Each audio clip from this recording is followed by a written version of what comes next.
some racing a spec at the top of the world. ROLEX TP52 World Champion.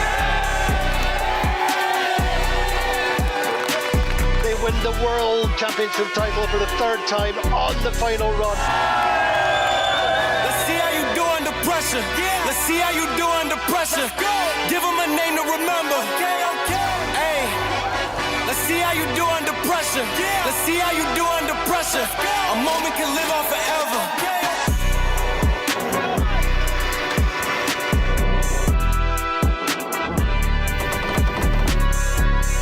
Hey, let's see how you do under pressure. Let's see how you do under pressure. A moment can live on forever.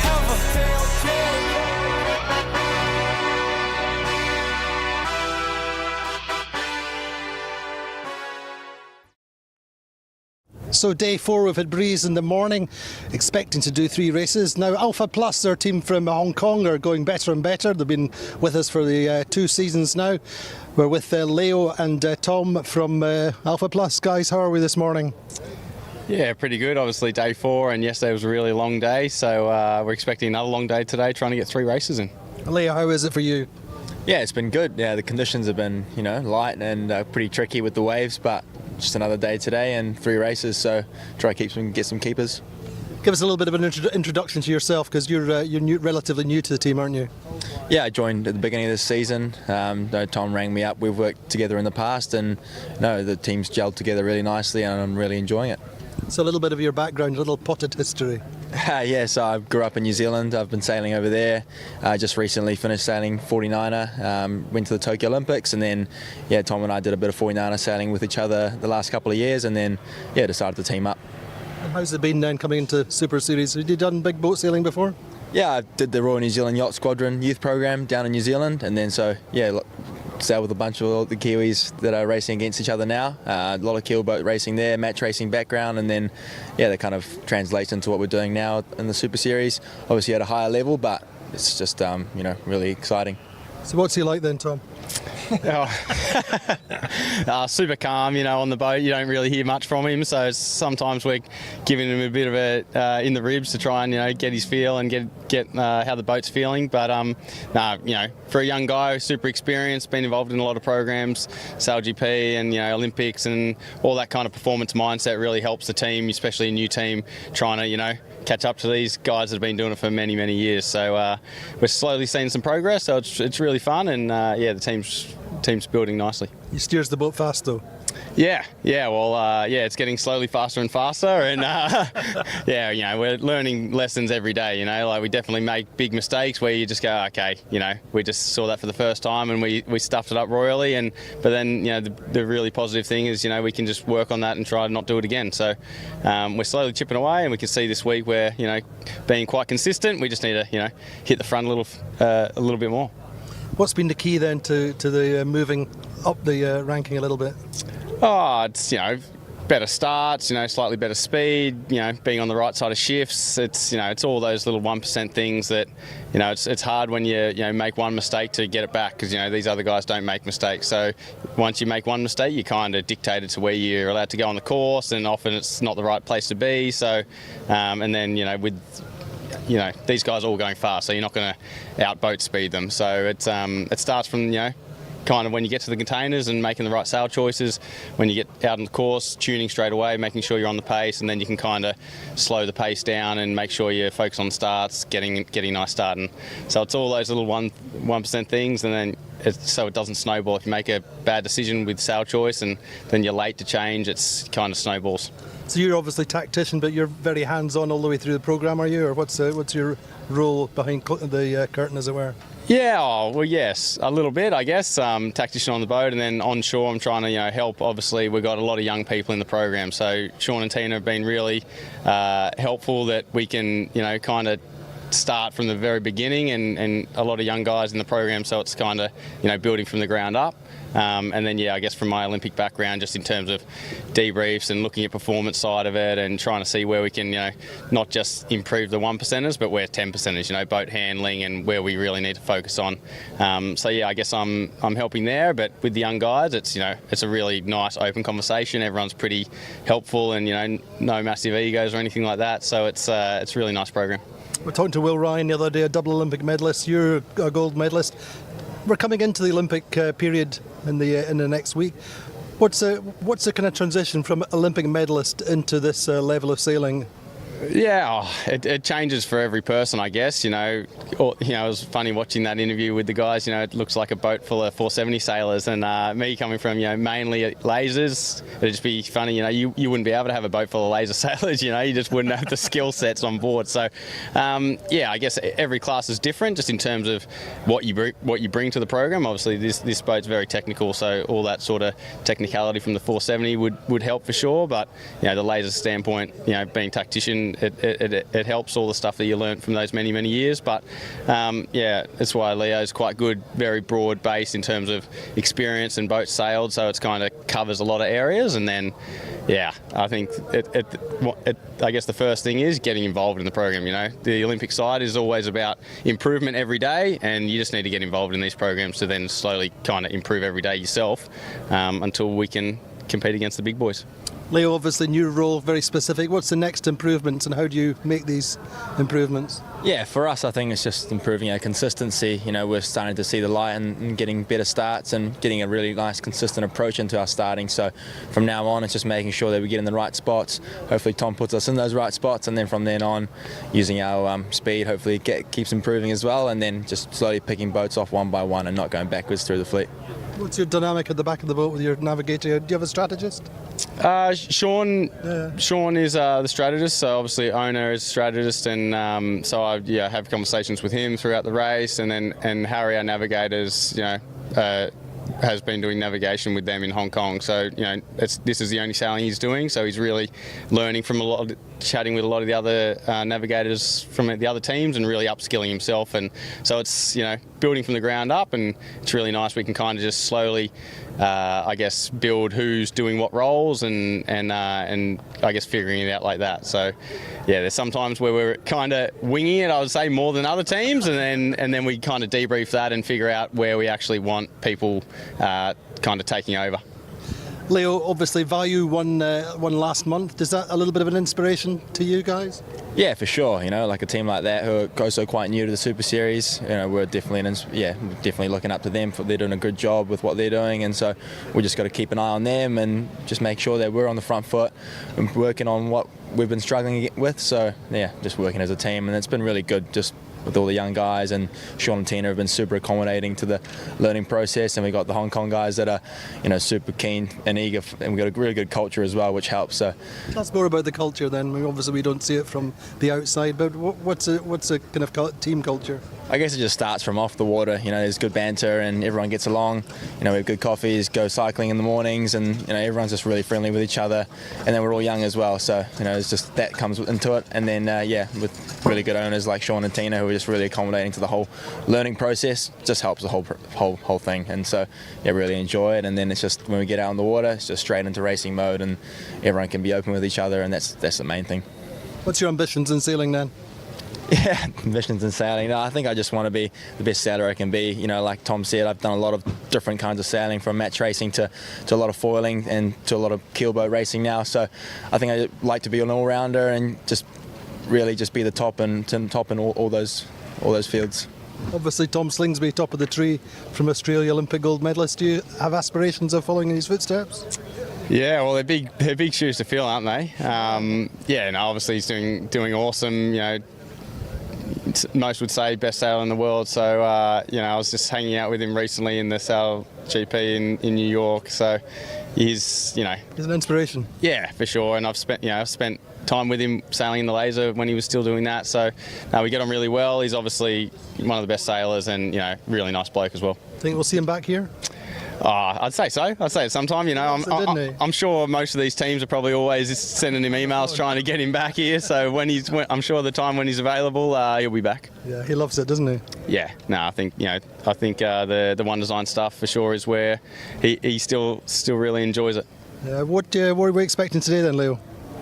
Yeah, I think we'll expect a little bit more breeze than yesterday, a little bit more sunshine, which is nice, and then we'll bang out 3 races, and for us we're just going to try to keep it consistent and try and move up the leaderboard. Good for you, thanks guys. So Leo and Tom there from the Alpha Plus, moving up the leaderboard hopefully, as we say, 3 races, and let's look back at yesterday's highlight, only the 1 race.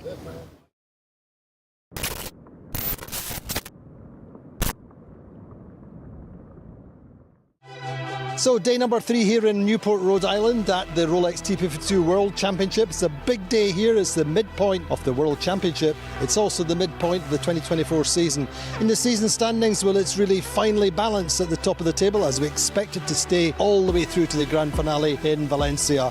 And for the World Championship, well, it's Gladiator on top by 4 points. They've had 3 back-to-back wins. They've never won the World Championship, but as in both cases, consistency is the key. Well, it's late afternoon before race 5 gets underway. The breeze is at 255 degrees, about 6 to 7 knots, a 1.5 mile upwind leg, and off the start line will Platoon Aviation start at the committee boat end of the line, go out to the right. Meantime, Gladiator going off the left end of the line. This time the right side pays with a little bit of a wind shift, a little bit more extra pressure. And the top mark, Platoon Aviation, Harmler Spear leading comfortably from Allegri round in second, and Sled third. Down the run, no changes. So nice, comfortable race win for Platoon Aviation, a real confidence builder for the world champions. Allegri come through in second, keeping on the pressure. So too, Sled in third. It's an important one because after yesterday we were in a bad situation. Now we are not a lot better, but at least we have some chance, let's say. And we were not zero yesterday, we are not hero today. It's just a matter to keep pushing hard and try to make the next 5 regattas properly. One of these days that you have many forecasts and no one was really right. So we went to the basic at the end, and we need to keep focused and do our job, and then we see. So Rolex TP52 World Championship after 5 races, Gladiator still leading on 17 points. Allegri close up to 1 point behind on 18, and Sled in third on 22 points. So a long wait today, but it was well worth it. Just 1 race, a good win for Platoon Aviation, but still at the top of the World Championship standings are Gladiator and Allegri pushing all the time. Plan is for 3 races tomorrow. Join us then. Well, that was yesterday. Today we are on hold momentarily. There was lots of breeze this morning as it happened, but that was the gradient breeze. And as we see here, often in this high summer when the temperatures rise, you wait for the thermal breeze. So there's some conflict between the thermal and the gradient, and at the moment it's cancelled out. Louise, what are the prospects on the water just now? It looks to be quite quiet. Andy, yes, at the moment we are currently waiting for race number 6. I think we have just 5 knots, so not raceable yet, also from different wind directions so far. As you've said, we had a northern gradient this morning. It was quite chilly, quite nice, some more dry air, so it would be good for a sea breeze development. We can also already see this cute little cumulus clouds over the land. So I think we might have a little bit more of a delay, but I'm expecting better conditions than yesterday. In theory, we should get 9 to 13 knots. That would be beautiful for these boats. And we have a little bit of current. It should get stronger, so that will affect the boats in this light breeze quite a lot. So I think we can wait for some more exciting racing.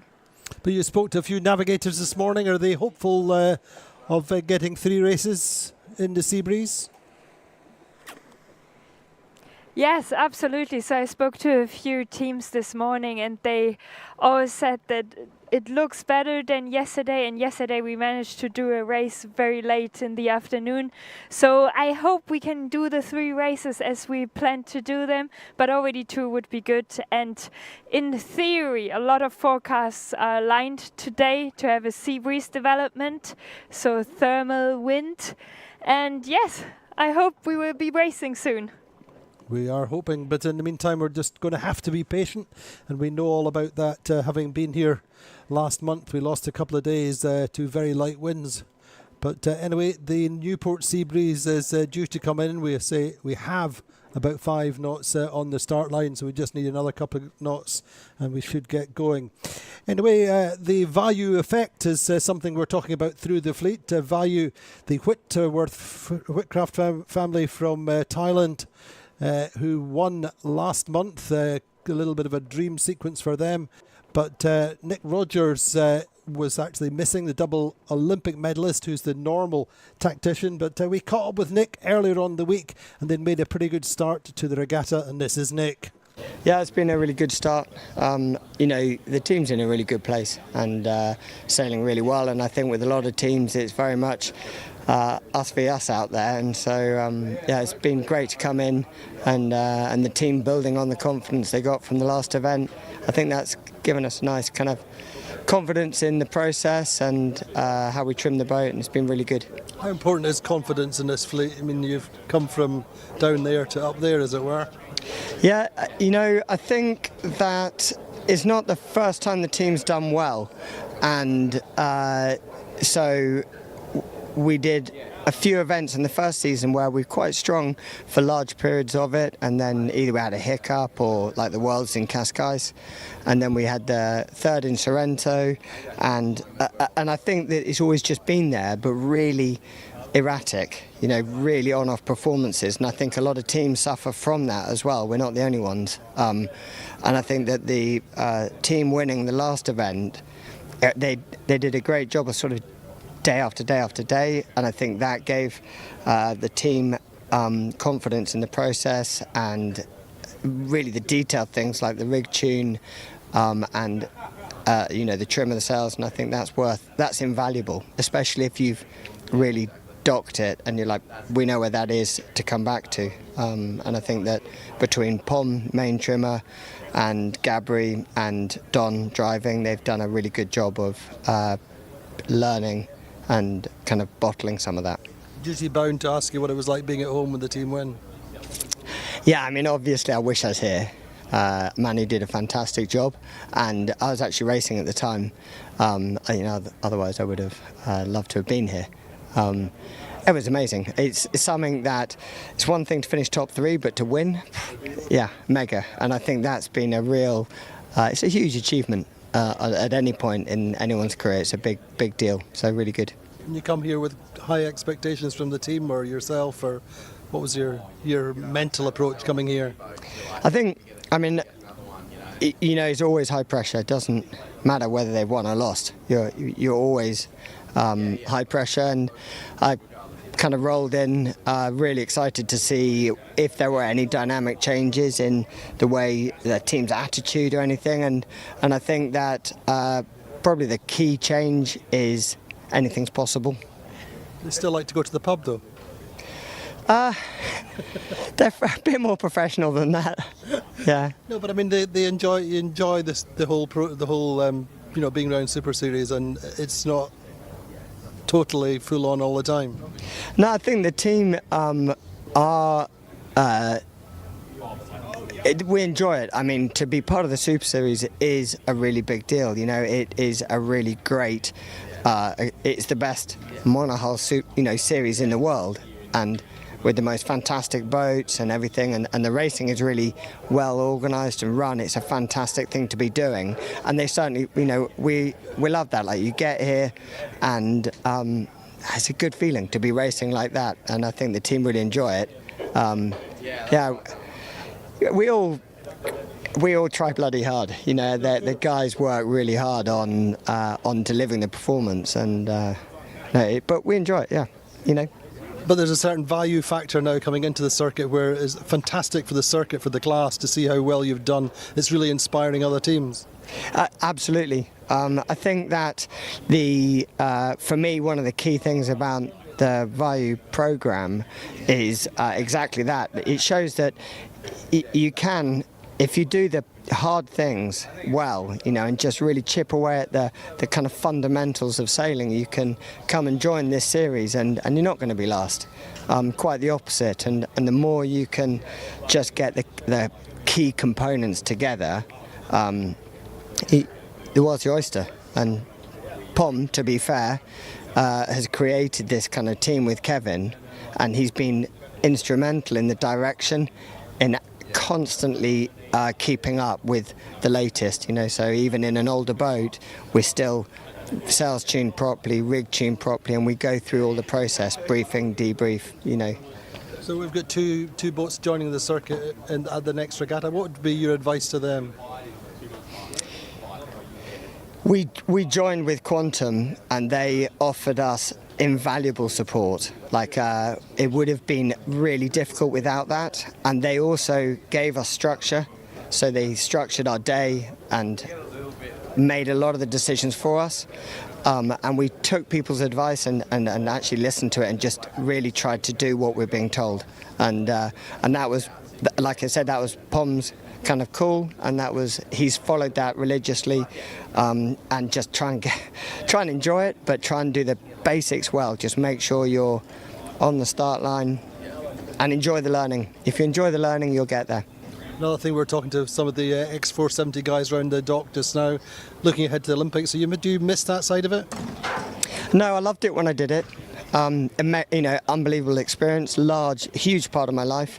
I don't miss it at all now. No, my niece is doing it, and so I I kind of live through her for that experience, and I'm really excited for her, Vita and Twiggy Groob for the Marseille Olympics as Nick Rogers, double Olympic medalist in the 470, and doing a great job with the Value team. Value presently 5th, Alpha Plus, who we also spoke to earlier, in 6th. Alpha Plus having a little bit more of a consistent run, whereas Value a little bit more up and down. But Louise, confidence, we were talking about to Nick Rogers and the Alpha Plus guys about confidence and how important it is in this fleet. What's your thoughts? Andy, for me, Value is one of the coolest team also from that fleet. They have the whole family racing on one boat. I raced with my sister together in the 470, and that was a challenge. But imagine racing with your entire family on a boat. So they have Don, 20 years old, that's the son, he's the helm on that boat. Then they have Mali, the mother, she's doing the runners. Really physical job. She needs to put 8 to 10 tons on that rudder, and she has Dylan, her other son, helping her with the rudders on the other side, because you always have runners on both sides. And then you have Kevin, the father, he's doing the jib trim. And then you have Tom, he's the uncle, depends on from what family side you're looking.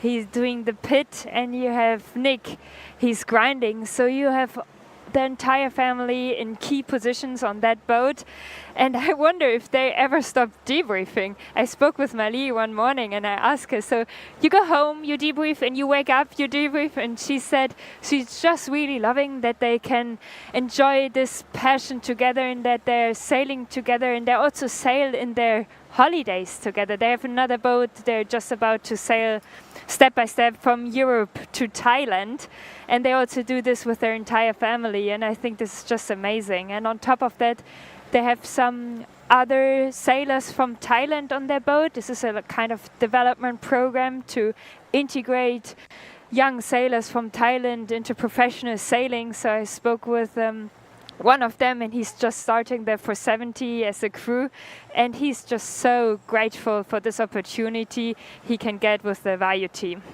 And indeed, Alpha Plus doing something similar. But I'm saying it's so important to come into the boat park every morning and not feel intimidated when you are indeed on the start line. Not to feel intimidated by the big teams, the 7 times world champions like Quantum Racing and Platoon, for example, Sled, the teams which have been in the circuit for as long as pretty much as the circuit has been going. But they really have started to find their marks and sailing with more confidence.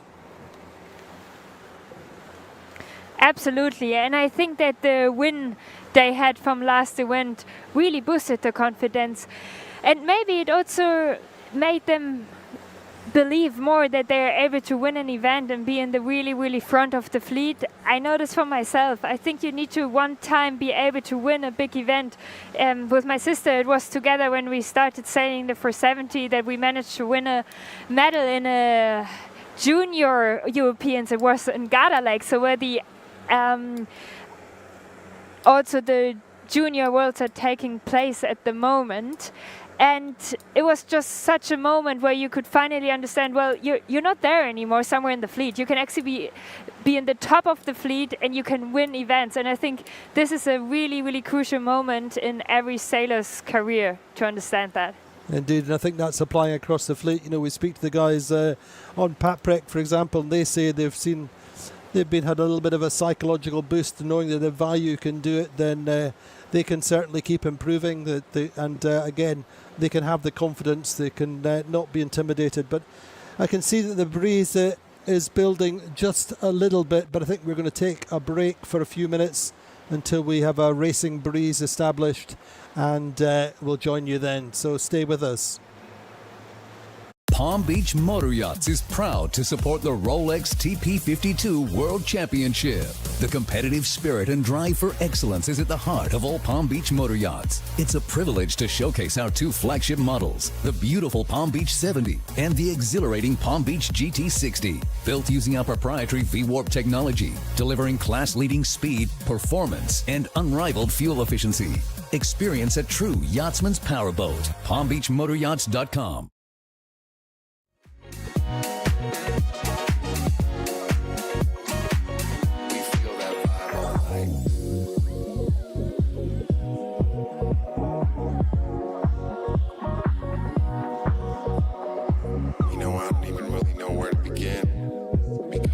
Like every time I get ahead, I end up going 2 steps back. So tonight, I'm just gonna let this one ride. You know what I mean?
Let me tell them one time, I've been on the grind, this my prime.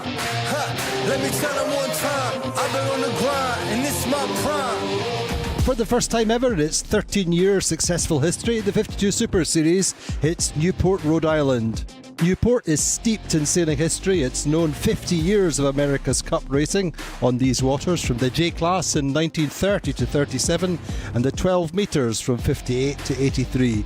It remains a veritable mecca for sailing. It's fantastic to get this fleet here on the famous waters of the America's Cup. Just great to showcase the greatest monohull fleet in the world here in Newport. It's amazing. I mean, this is the epicenter of sailing in North America. The XS 52 Super Series Newport Trophy Regatta is hosted by the New York Yacht Club from their magnificent harbour court. 3 different teams represent the New York Yacht Club. Takashi Akura's Sled, the 2021 champions. Of course, there's Doug DeVos's 5 times champions, Quantum Racing, powered by American Magic. And then there's Austin and Gwen Fragament's Interlodge programme. They're long-time club members. Austin is actually a trustee of the club, and they run their Interlodge programme out of Newport. Wonderful occasion, and it's something that I've looked forward to for a number of years. Even when the fleet came to Florida, I said we really should be in Newport. So we're really delighted to have everybody here. As ever, sustainability is high on the agenda. There are many different initiatives running over the course of the event. We're happy to partner with the 52 Super Series to be able to support this. So what we're trying to do is pick up any pollution we find in and around here, especially around the moorings. Right now we're doing a beach cleanup in Jamestown, Rhode Island with a 52 Super Series. And we're picking up trash here along this beautiful coastline. Take out plastic. The 52 Super Series fleet is all part of the club's annual regatta. During the week, there's a chance for some of the 52s to take part in the Around the Island race.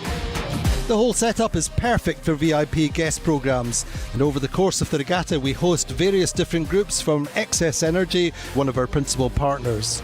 There's a 13th man experience on board some of the TP52s. There's the chance to go racing on the 12 metres, and we're hosted by our local sponsor, Palm Beach Motor Yachts. Yeah, it's by far the premium fleet in the world in my view, so it's been great. We've had a lot of sponsors on board, a lot of supporters, and they've really enjoyed it.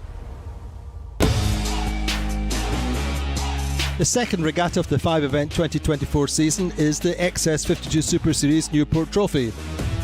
The winners of the final regatta of 2023, Hasso and Tina Platner's South African flagged Phoenix, return back to the circuit after missing out the first regatta in Palma. It's really cool to be back. It's really nice to not be in pain. It's awesome to do it together. Thanks to all the great teamwork and everyone knowing what they're doing, it's really easy to just get on the boat. It's great. It's was great and it's still great. On the race courses, the competition starts off relatively gently and light breezes, but Newport then delivers over the next couple of days with really good sea breezes up to 16-17 knots at times. It's fantastic competition, exactly what the 52 Super Series came to Newport for. Initially, it's Quantum Racing, powered by American Magic, that are dominant. They win 3 races from 4, but Vayu mark themselves out as podium contenders, with Manu Weiler calling tactics. Yeah, it's my second time with them. I've been in Scarlino last year, and it's going really well this week, and we're very happy with what we're doing. I love the class, and I think it's great racing, probably the best I've been doing. It's exciting to see the development of the younger generation of sailors. It's starting out with a 1-1. 4-1, we always know it's not how you start, it's how you finish. The third day of racing was a little bit of a reality check for the regatta leaders, who end up with an 8th place. They're pinched off the start line by Platoon, forced to the right side of the course, and that 8th place is their biggest score of the regatta so far. Meantime, Vayu win that race, keep themselves in contention for the regatta. Platoon get 3rd place in that race, starting to look like regatta contenders, but it's a disaster in the next race when they hit an object. We have a new boat, we are learning. Today was a good day for us. We could be on the podium on 3rd. So maybe boat of the day, and suddenly we come back with this kind of result, so not very nice. The rudder is very badly damaged. They have to lift the boat out, and a race against time starts. We got a rudder from Gladiator, we got new bearings from Sled, and managed to work them in to fit. So it's a wonderful family. When things get tough, other people help. Platoon are repaired and back ready to go racing on the Saturday, but it proves to be a long day on the water, waiting for the breeze to come in. In the end, there's no racing, and so Quantum Racing, powered by American Magic, lead into the final day. Vayu chasing hard. Getting the boat set up for the conditions, and we're ready to go as soon as they put up the flags. Mood's good. Everyone's pretty happy. We're all sort of keen just to go out and race. We're loving Newport so far.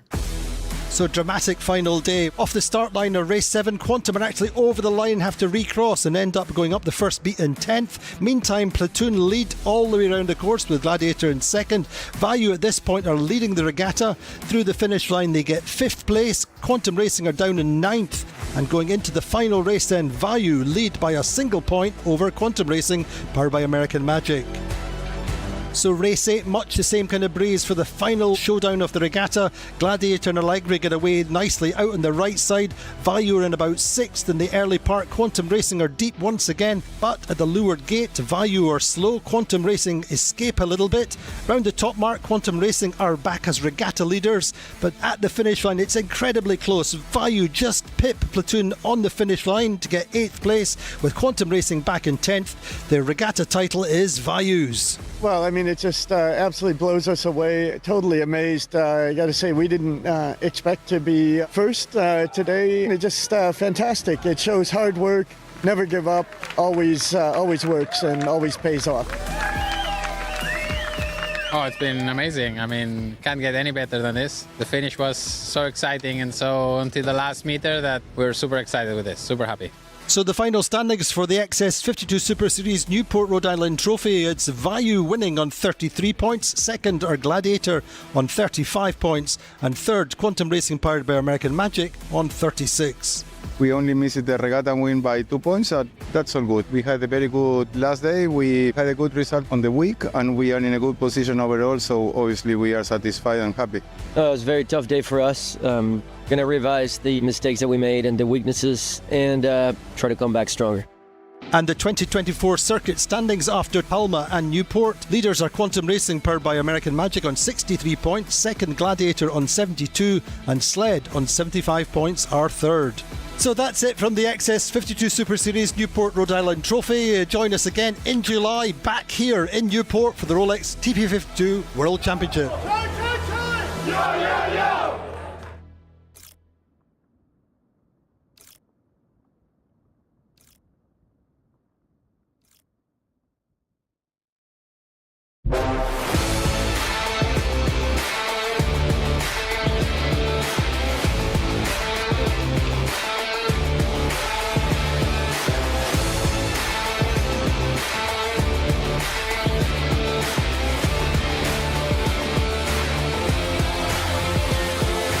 The 2024 52 Super Series season opens early. In fact, it's only late April when the 10-boat fleet from 7 different nations musters back in the Bay of Palma at the 52 Super Series Palma Vela Sailing Week, all part of the annual curtain up for the mid-racing season. Well, Palma, early season, anything can happen weather-wise. We've never sailed this early in the season before. Nonetheless, it's great to be hosted by the Real Club Náutico de Palma, one of the world's most renowned yacht clubs, where Spain's royal family sail from. Well, this year is a very special occasion, very challenging occasion, and we are very happy to have the TPs amongst the offshore and the Palma Vela. It's the first event of 5, and it's so early season because the fleet are shipped to Newport, Rhode Island for 2 regattas there for the very first time, and then returning to Mallorca and a big finale in Valencia in September. All eyes are on 2 new boats. The 2023 champions, Harmuller Speer, has a new Platoon Aviation, a sister ship to Andy Soriano's new Allegri. We are pretty much excited to get the new boat, but I mean, it's a long way to go because the boat is totally different in the whole concept. It's sailing differently, and you have to learn a lot. How could you improve to get up to speed? You know, after many years all together, same team, such a change like a new boat is something that brings a new positive spirit. It's difficult. Not easy. Everyone's working as a team, but it's not easy. As well as the new boats, there's no shortage of new young talent, young faces in Palma. Quantum Racing, powered by American Magic, have again 4 new young sailors in their lineup, all part of their American Magic Talent Feeder Initiative. We have a core group of Quantum Racing of highly skilled and determined sailors, but also a new group of young, highly motivated sailors, and I think it's going to be really interesting how we come together as a team and how we learn from the experienced sailors, but also from each other. Allegri bring in Spain's past 470 world champion, 2020 Olympian Silvia Mas. Well, I'm in the mid-bow, so I help Mateo with the spinnaker and then managing that everything is clean for the hoist and everything. And well, I'm super happy with a very good team. And young Nopakal Punpat, the past Opti World Champion, is steering Vayu for the first time. Very interesting and very challenging. They are very good, everyone, very competitive.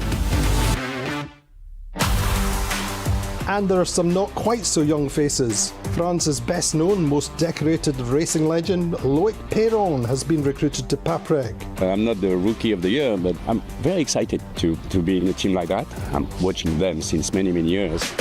Among the other changes, Tony Langley's team have a new Gladiator and the former Allegre. So far we are enjoying the boat, we are still learning about her, but this boat has a different keel and we feel that we are able to hold lanes better. And still we are finding we are very quick downwind, so we think we are more competitive this year speed-wise. Vayu's Whitcraft family are proud hosts of the owner's dinner, an authentic taste of Thailand in the heart of Palma. At every regatta, Vayu host visits from young local sailors to their race boat, perhaps inspiring them, maybe even the future stars of the 52 Super Series in 2040.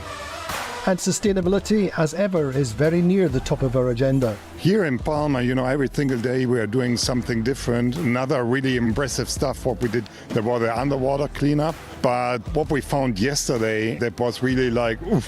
When we're saying, okay, we have to have a deep dive into sustainability, I think, the images we saw yesterday, that was really a deep dive into shit. Then the other thing is, the cooperation which is still going on with Yachting Gives Back, the redistribution of food after racing. And that's really impactful because most of the people they don't think about, they think hunger is maybe a problem of Africa, but sometimes the hunger problem is so close to you and that's really important, to do something and to start action. Palma delivers a real variety of weather like we've never seen before. No wind to too much wind, nothing to over 30 knots, and in 13 years we've never had a season start so badly affected by weather, with only 3 racing days. Racing their last regatta with their current boat and a new boat in build, it's a dream popular finale as Turkey's Provetsa lift the first title of 2024. With the big win under pressure on the last race, Ergen Imri's team lay to rest the ghosts of past disappointments in Palma, not least being pipped to the post for last year's title. Honoring end for the boat. It's going to the new owner now, and we are extremely happy. It was a regatta with ups and downs, but I think we had the least downs. So that's made the difference in the end. And to win the last race was just a miracle and dream come true. It was very nice. And it is a late excuse of the odds for last year maybe.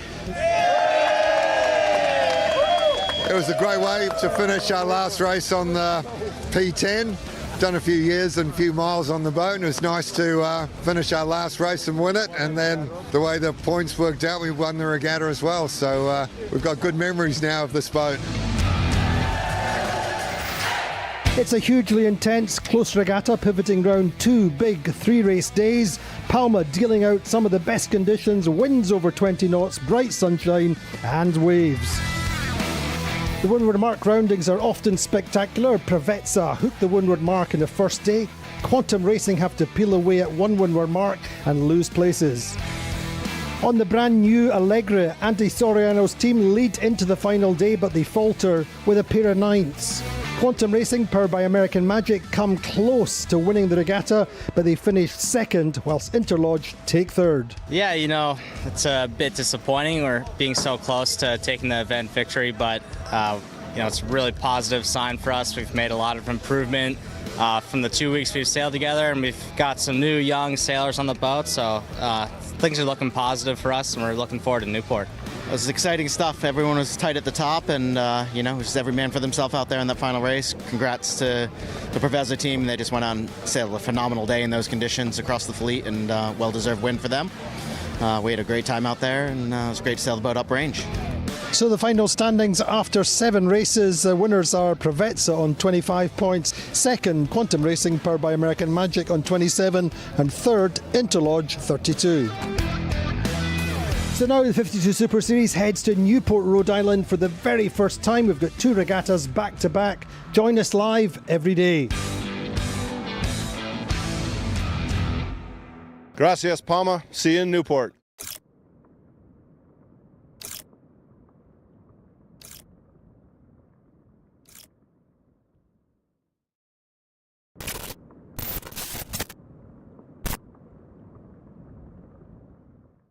Welcome back to beautiful Newport, Rhode Island, here in the USA. We're here for the ROLEX TP52 World Championship. Everything on the line. We have 10 teams racing from 7 different nations. We have the 7 times world champions, Quantum Racing, powered by American Magic. Yeah, 752 Worlds, so something I'm proud of. The first one in Lanzarote was obviously a big one with Terry, and then each one was special. The one in 2022 with Doug was really good, so each one's a little bit special. We have Sled, who won one world title, who have been showing so well on these home waters for them, and Platoon Aviation, helmed by Harmuller Speer. We won 3 world championships in this class, and for me as an amateur driver, it's quite a big achievement. But as we saw last month, any team could win. Vayu had a dream victory here last month. Let's see how it plays out. Race 1 breezes 12 to 14 knots, wind angle of 240 degrees, and Vayu, Alpha Plus and Paprec all start off the left-hand side of the line. Doesn't look so good for the first part of the upwind, but the left does come in nicely round the top mark, with Vayu leading from Alpha Plus, Paprec and Platoon coming round the top mark side by side, slightly overlap. But does Vayu keep the lead all the way through? And the second upwind, a nice gain on the left side to Sled, gets him up to second place. Down the final run, will Vayu just hold on under pressure from Sled and Allegra? Through the finish line was a win for Vayu, second place Sled and third Allegra. So breezes down just very slightly for the second race of the day, probably 8 or 9 knots on the start line. Gladiator get off the pin end of the line, lead up to the left, to preferred side of the track, and go round the top mark with the lead, with Sled and Platoon second and third. Through the leeward gate will Gladiator have gained and are comfortably ahead of Sled and Allegra. Through the finish line is a win for Gladiator. Sled get their second place of the day, and Platoon get third. So the regatta leaders are Sled. Pretty solid day. Mr. Akura arrived last night, and so we did a couple of tacks and jibes with him this morning, and he got locked straight into it. So really pleased with how we were going. Thought we got the course figured out yesterday with a 1-2 in practice, but that first race was a little bit of a coming down, but second race we got it right. So the standings after 2 races at the ROLEX TP52 World Championship, leaders are Sled on 4 points, second Allegra on 7 points, and third Vayu on 8 points. Well, a fantastic first day's racing here in Newport, Rhode Island. Most consistent team today has been Sled, 2 second places, top of the table at the moment, but a long way to go, but great racing. Join us again tomorrow.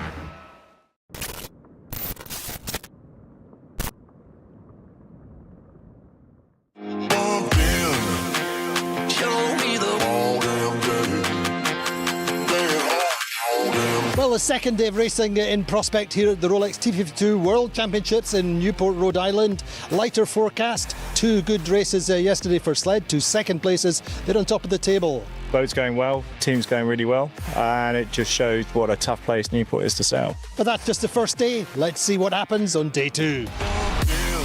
Compared to day 1, the breeze is much lighter for the start of race 3. The wind axis is 235 degrees, probably 8 knots on the start line. A really good start from Gladiator at the pin end of the line. Vayu this time starting more towards the right and go up the right of the upwind. Gladiator come round with a comfortable lead at the top mark. Vayu second, Platoon around in third, overlap with Paprec. Down the first run, it's pretty straightforward. Gladiator with a comfortable lead from Vayu, but it's really on the last run. Well, Gladiator and Vayu are well clear. The breeze eases off. Quantum Racing found a little bit more pressure out on the left side. So Gladiator first, Vayu second, Quantum Racing powered by American Magic get third. Just a little bit more breeze for race 4. Nice start from Gladiator off the pin end of the line. Phoenix actually get the best start in the middle, but up the top mark it's Gladiator leading from Phoenix, with Allegra going round nicely in third. Quantum Racing make a nice gain down the first run. Through the leeward gate is Gladiator leading comfortably. Quantum up to second. Through the finish line, Gladiator win. Quantum Racing get the best result of the regatta so far in second. Allegra get third, keep themselves in contention. It was one of those days that everything seems to go your way. Tony made the good calls on the side of the course. We executed 2 clean starts and the boat is going well. The crew did a good job. We have been so far very consistent. But it's definitely a tricky venue and tricky race course. So we're happy with what we've done so far, but it's a long way to go still. We had 2 good starts. The boat, we were going pretty well. But the main thing was we were able to execute our plan, and our plan worked pretty well. So after 4 races, Gladiator 3 race wins are on 12 points. In second place are Allegra on 16 points. Third place, the Vayu on 18, and fourth, Sled on 19. Newport, Rhode Island, once again delivering contrasting conditions. A slightly less breeze in the first race, but still the same for the Gladiator, now going 3 race wins in a row. But as ever in the 52 Super Series, one day you're the top dog, the next day you're the lame duck. Stay with us.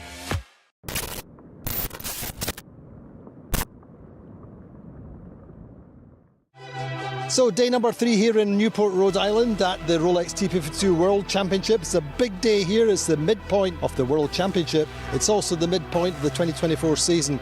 In the season standings, well, it's really finely balanced at the top of the table as we expect it to stay all the way through to the grand finale in Valencia. And for the World Championship, well, it's Gladiator on top by 4 points. They've had 3 back-to-back wins. They've never won the World Championship. But as in both cases, consistency is the key. Well, it's late afternoon before race 5 gets underway. The breeze is at 255 degrees, about 6 to 7 knots, a 1.5 mile upwind leg, and off the start line will Platoon Aviation start at the committee boat end of the line, go out to the right.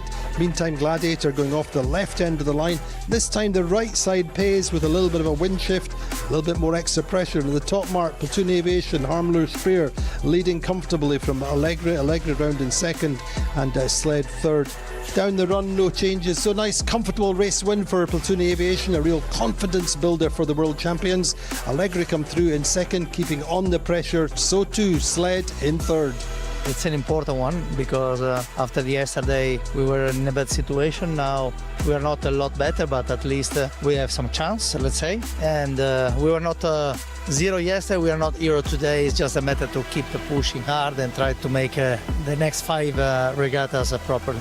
One of these days that you have many forecasts and no one was really right. So we went to the basic at the end, and we need to keep focused and do our job, and then we see. So Rolex TP52 World Championship after 5 races, Gladiator still leading on 17 points. Allegri close up to 1 point behind on 18, and Sled in third on 22 points.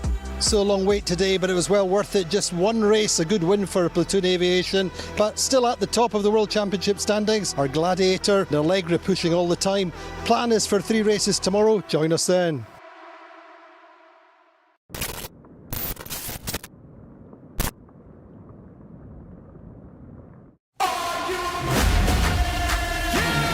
Beautiful first morning here in Newport, Rhode Island. It's the first time in the 13-year history of the 52 Super Series that we've ever come to this historic venue, home of the America's Cup for so long, a global centre for Grand Prix yacht racing, and we're here of course for the XS 52 Super Series Newport Trophy, second regatta of the season. We've got 10 boats racing. We've got Phoenix, who won the last regatta of last season, back in the fold. We're going to have a great week. So the first race off the start line with quite light breezes, only 7 or 8 knots, but it's all about the start off the line. It's Quantum Racing off the middle of the line with Sled. Off the pin end of the line we have Vayu, and they lead up to the top mark. Round the top mark was Quantum Racing powered by American Magic with a little bit of a lead over Sled. Vayu in third. They've actually got quite a jump on the fleet, head down the first run with a good lead, and it's only on the second upwind that Vayu get through Sled. Finishing order, well, the hometown team, Quantum Racing powered by American Magic, win. Second are Team Vayu from Thailand, and third Sled, the 2021 champions. There was slightly more breeze for the start of the second race, probably around about 10 knots off the start line. Well, it was still all about the start off the pin end of the line. Well, Gladiator, good time on distance, came away from the line well, led round the top mark. Quantum Racing powered by American Magic were not quite so good, but were in the mix coming round the top mark. Second beat, Quantum Racing got through Gladiator, and it was really on the final run into the finish line where Quantum Racing came through with the lead, but Phoenix got through for a really good second with Tina Plattner driving her first race for some years, and through in third were Team Vayu. So a really solid day, 2 wins for Quantum Racing powered by American Magic. The speed was awesome on our boat today. The trimmers, Harry was driving really well. There were small shifts throughout the day that I think we capitalized on, but otherwise we sailed really simple beats, really simple runs, 1-2 tacks, 1-2 jibes, so very happy. Just strong teamwork, you know. We've been here a couple of days just training and just working on the maneuvers, making sure we're all working together, and it's all paying off. Nice day to start out the event, and we definitely are happy with the results. So after 2 races, Quantum Racing powered by American Magic leading with 2 wins, 2 points. Second Vayu, 5 points, and third Phoenix on 8 points. Well, 2 light wind races, a gentle introduction to the joys of Newport. 2 good wins for the hometown heroes today. Quantum Racing powered by American Magic, but also a strong day for Value and also Phoenix coming back into the circuit. 2 different drivers and 2 solid results, lying third overall, but a great day's racing.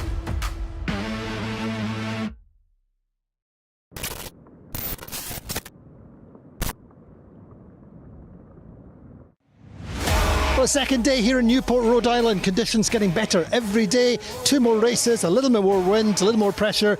Let's go racing. So day 2, race 3 of the regatta. Breeze is up at 12 knots on the start line. Perfect start off the pin end of the line by Team Value. Value lead up the left side. Paprec going nicely up the middle of the course with good speed upwind. Round the top mark, well, that's the first 2 places. Value led by Paprec. Quantum Racing third all the way through the race.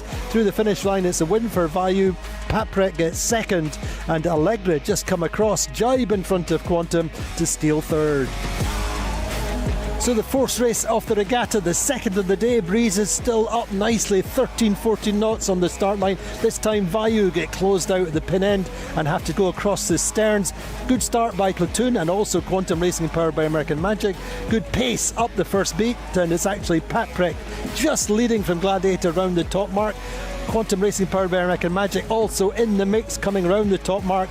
Paprec lead down the first run, but then in fact Quantum Racing get through Paprec and go through to lead through to the finish line. Their 3rd win from 4 starts. They step well clear at the top of the table. Allegra come through for second, and Phoenix going well for a 3rd. So far so good. We've had a couple days of awesome breeze and it's come good for us. So we're just trying to keep putting the pieces together and minimize mistakes and get around the course fast. We had a little briefing this morning saying, okay boys, now we have to play in the right division, in the A group. I love it. I love this game. In this fleet, if you can come in first across the line, it's fantastic. We had a great start, so all good, absolutely good fun. So after 4 races, Quantum Racing powered by American Magic on 7 points. Second are Value on 15 points, and third Phoenix on 18. Well, Newport, Rhode Island, delivering the conditions we all came here hoping for. 13-14 knots of breeze, sunshine, beautiful champagne conditions. Quantum Racing, powered by American Magic, now have 3 wins from 4 starts, standing on top of the table, and great racing all the way through the day, and still a bit more to go.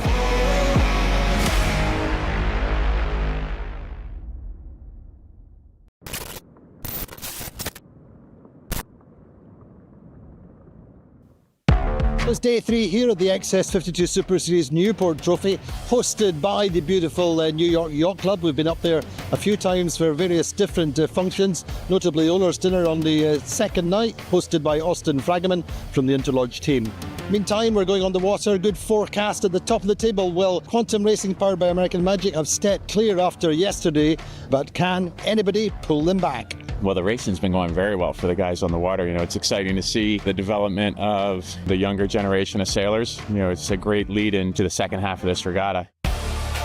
So short delay to the start of race 5, and breeze came in at 215 degrees, about 6-7 knots on the start line. Quite a streaky, patchy breeze nonetheless. Coming off the start line at the pin end of the line, will Value lead going up the first beat. A good start from Quantum, lined up alongside Platoon. Platoon get better upwind, bounce Quantum out to the right, and around the top mark it's a lead for Value with Interlodge round in second, Platoon in third. And that's very much the order all the way around the course. And so Value win for the second time at this regatta. Interlodge through in second, Platoon in third, and Quantum Racing powered by American Magic, the regatta leaders, down in 8th.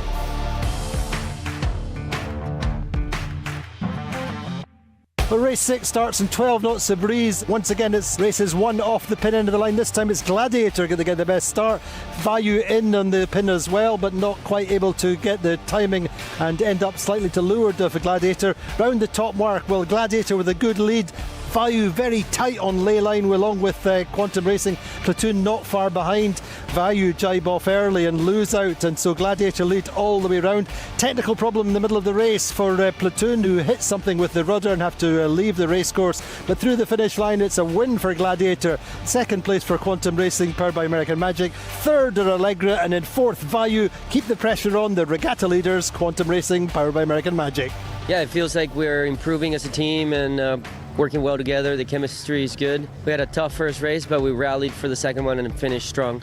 Our goal is top fours every race, and if we can do that, we'll be in good shape.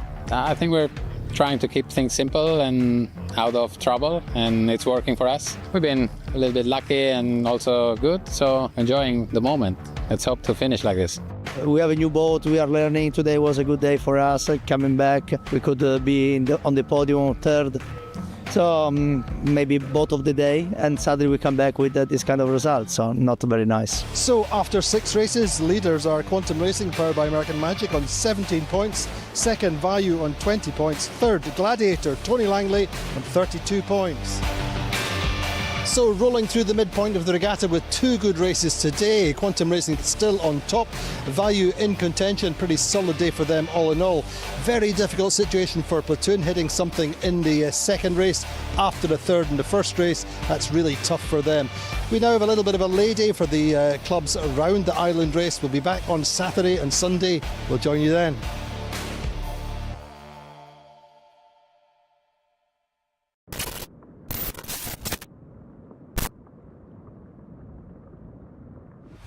Another beautiful morning here in Newport, Rhode Island. Fleet goes afloat. We're part of the Newyork Yacht Club's annual regatta. Yesterday was given over to the Round the Island race.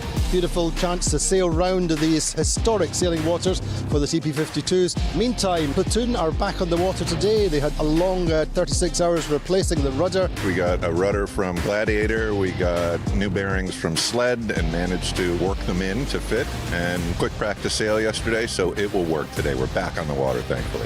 At the top of the table, Quantum Racing, powered by American Magic, have still got that slender lead, being chased by Vayu. Well, after over 5 hours on the water, waiting for the breeze to come in, unfortunately, there's been no wind today. We've had the sea breeze and the gradient breeze just fighting each other over the course of a long afternoon. And in the end, unfortunately, no racing. Historic Newport and the New York Yacht Club is the perfect platform for VIP entertaining. We've had a big programme for the VIP guests from XS, one of our principal sponsors. They've had a great few days. They've been out racing on a variety of different race boats. They've been able to come out and watch the racing up close and personal and meet some of the team. So a great experience for all. You know, you always watch these things from the outside, but when you get a chance to actually be on the boat, watch the teamwork, and it's the teamwork together. It was just a memory of a lifetime. I got a chance to sit on the rail. I got a chance to grind quite a bit, and it was fantastic. We had a great experience out on the water. So the standings after 6 races: Quantum Racing, powered by American Magic, 17 points. Second, Vayu, 20 points. Third, on 32 points, are Gladiator. Also on 32 points are Allegra and Sled. So unfortunately no racing today here in Newport. A big final day in prospect. Forecast is just a little bit better. Can Quantum Racing, powered by American Magic, be the hometown heroes and win the second regatta of the season?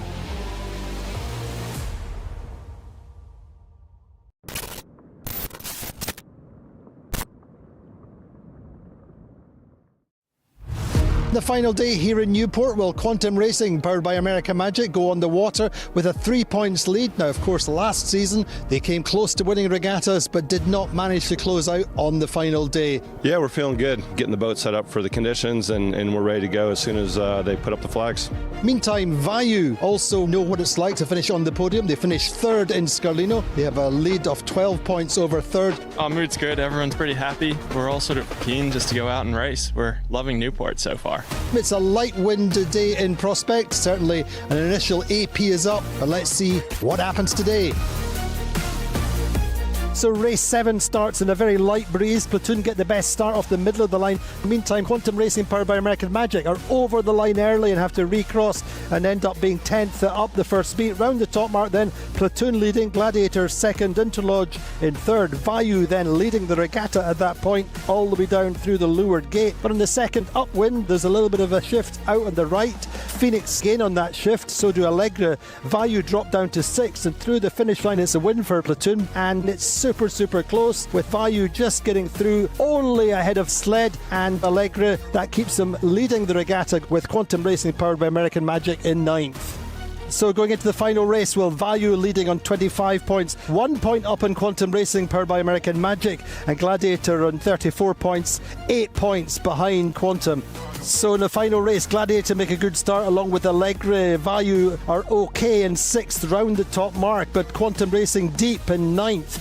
Down the first run, well, it's still Gladiator leading with Allegra and Paprec. Vayu and Quantum are closed up, and it's very even for the overall standings, and it all goes down to the final run. So at the top mark, the regatta title is in the hands of Quantum Racing, Gladiator leading, and through the finish line, well, Vayu just get round inside Platoon, and the regatta title goes to Vayu. Quantum Racing end up in 10th. Well, I mean, it just absolutely blows us away. Totally amazed. I got to say, we didn't expect to be first today. It's just fantastic. It shows hard work, never give up, always works and always pays off. Oh, it's been amazing. I mean, can't get any better than this. The finish was so exciting, and so until the last meter that we're super excited with this, super happy. We only missed the regatta win by 2 points. That's all good. I mean, we had a very good last day. We had a good result on the week, and we are in a good position overall. So obviously we are satisfied and happy. It was a very tough day for us. Going to revise the mistakes that we made and the weaknesses, and try to come back stronger. So the final standings for the XS52 Super Series Newport Rhode Island Trophy, it's Vayu winning on 33 points, second are Gladiator on 35 points, and third Quantum Racing powered by American Magic on 36. And the 2024 circuit standings after 2 regattas, that's Palma and Newport. Leaders are Quantum Racing powered by American Magic on 63 points, second Gladiator on 72, and Sled on 75 points are third. Well, what a dramatic final day here in Newport. The family team from Thailand, the Whitcrafts, coming out on top on Father's Day. Gladiator getting an excellent second place, winning the last race, and Quantum Racing powered by American Magic learning that they have to deliver under pressure.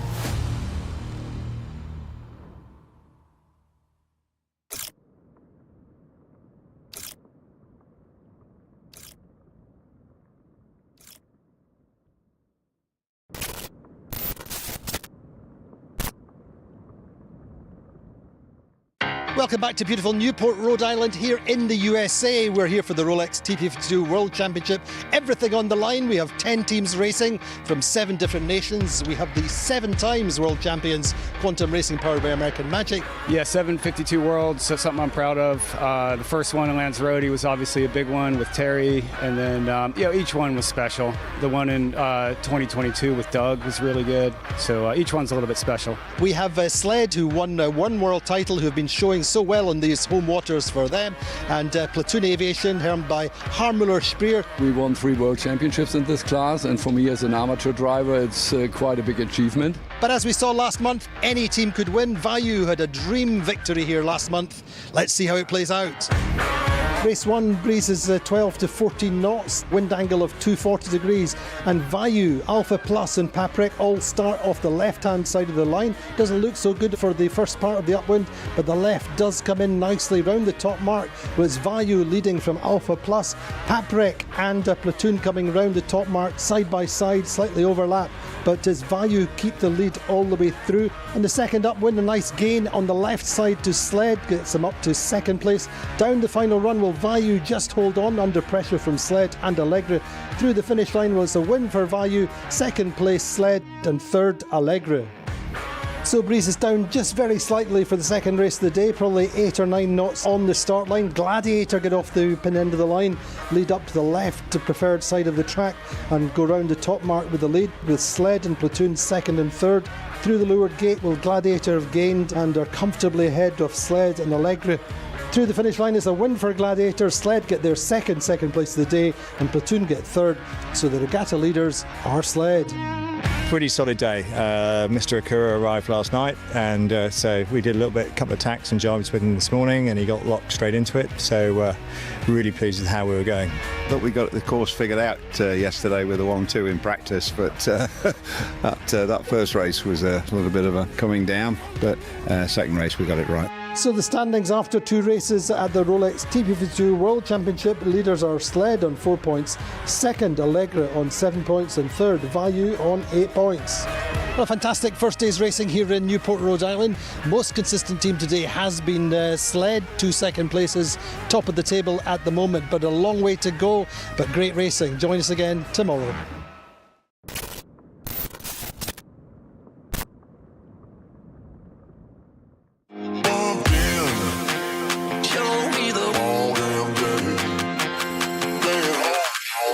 Well, the second day of racing in prospect here at the Rolex TP52 World Championships in Newport, Rhode Island. Lighter forecast, 2 good races yesterday for Sled, 2 second places. They're on top of the table. Boat's going well, team's going really well, and it just shows what a tough place Newport is to sail. But that's just the first day. Let's see what happens on day 2. Compared to day 1, the breeze is much lighter for the start of race 3. The wind axis is 235 degrees, probably 8 knots on the start line. A really good start from Gladiator at the pin end of the line. Value this time starting more towards the right and go up the right of the upwind. Gladiator come round with a comfortable lead at the top mark. Value second, Platoon around in third, overlap with Paprec.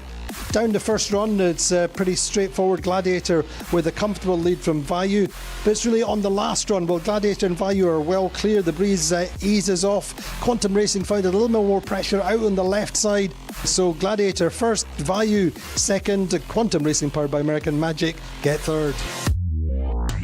Just a little bit more breeze for race 4. Nice start from Gladiator off the pin end of the line. Phoenix actually get the best start in the middle, but up the top mark it's Gladiator leading from Phoenix with Allegra going round nicely in third. Quantum Racing make a nice gain down the first run. Through the leeward gate is Gladiator leading comfortably. Quantum up to second. Through the finish line, Gladiator win.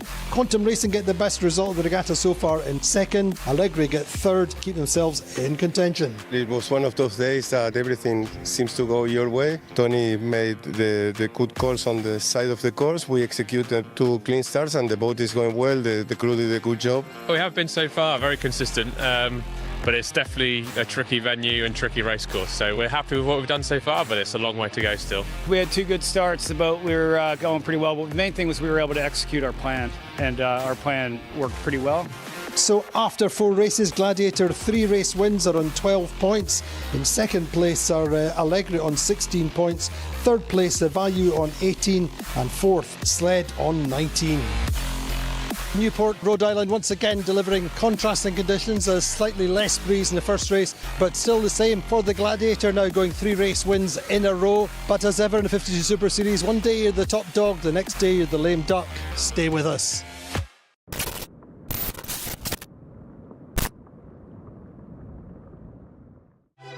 So day number 3 here in Newport, Rhode Island at the Rolex TP52 World Championship. It's a big day here. It's the midpoint of the World Championship. It's also the midpoint of the 2024 season.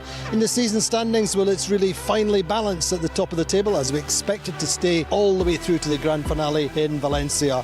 And for the World Championship, well, it's Gladiator on top by 4 points. They've had 3 back-to-back wins. They've never won the World Championship. But as in both cases, consistency is the key. Well, it's late afternoon before race 5 gets underway. The breeze is at 255 degrees, about 6 to 7 knots, a 1.5 mile upwind leg, and off the start line will Platoon Aviation start at the committee boat end of the line, go out to the right. Meantime, Gladiator going off the left end of the line. This time the right side pays with a little bit of a wind shift, a little bit more extra pressure. And the top mark, Platoon Aviation, Harmler Spear leading comfortably from Allegri round in second, and Sled third. Down the run, no changes. So nice, comfortable race win for Platoon Aviation, a real confidence builder for the world champions. Allegri come through in second, keeping on the pressure. So too, Sled in third. It's an important one because after yesterday we were in a bad situation. Now we are not a lot better, but at least we have some chance, let's say. And we were not zero yesterday, we are not hero today. It's just a matter to keep pushing hard and try to make the next 5 regattas properly. One of these days that you have many forecasts and no one was really right, so we went to the basic at the end, and we need to keep focus and do our job, and then we see. So Rolex TP52 World Championship after 5 races, Gladiator still leading on 17 points, Allegri close up to 1 point behind on 18, and Sled in third on 22 points. So a long wait today, but it was well worth it. Just one race, a good win for Platoon Aviation, but still at the top of the World Championship standings are Gladiator and Allegri pushing all the time. Plan is for 3 races tomorrow. Join us then.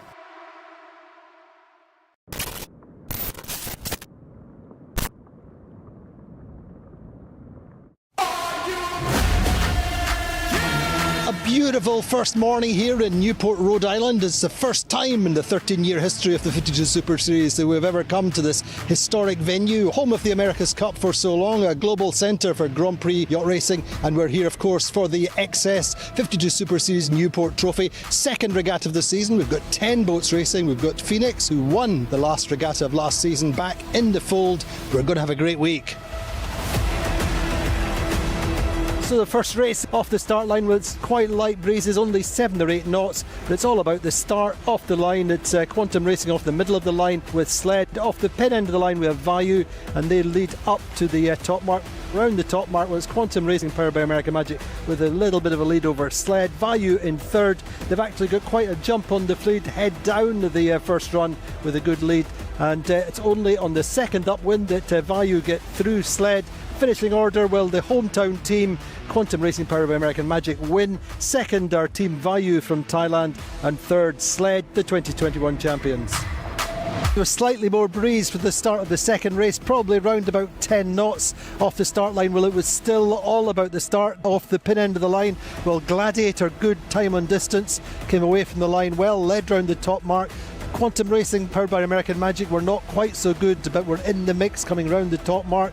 Second beat, Quantum Racing got through Gladiator, and it was really on the final run into the finish line where Quantum Racing came through with the lead, but Phoenix got through for a really good second with Tina Plattner driving her first race for some years, and through in third were Team Value. It's a really solid day. 2 wins for Quantum Racing powered by American Magic. The speed was awesome on our boat today. The trimmers, Harry was driving really well.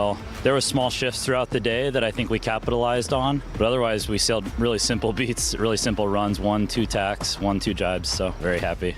Just strong teamwork, you know. We've been here a couple of days just training and just working on the maneuvers, making sure we're all working together, and it's all paying off. Nice day to start out the event, and we definitely are happy with the results. So after 2 races, Quantum Racing powered by American Magic leading with 2 wins, 2 points, second Value 5 points, and third Phoenix on 8 points.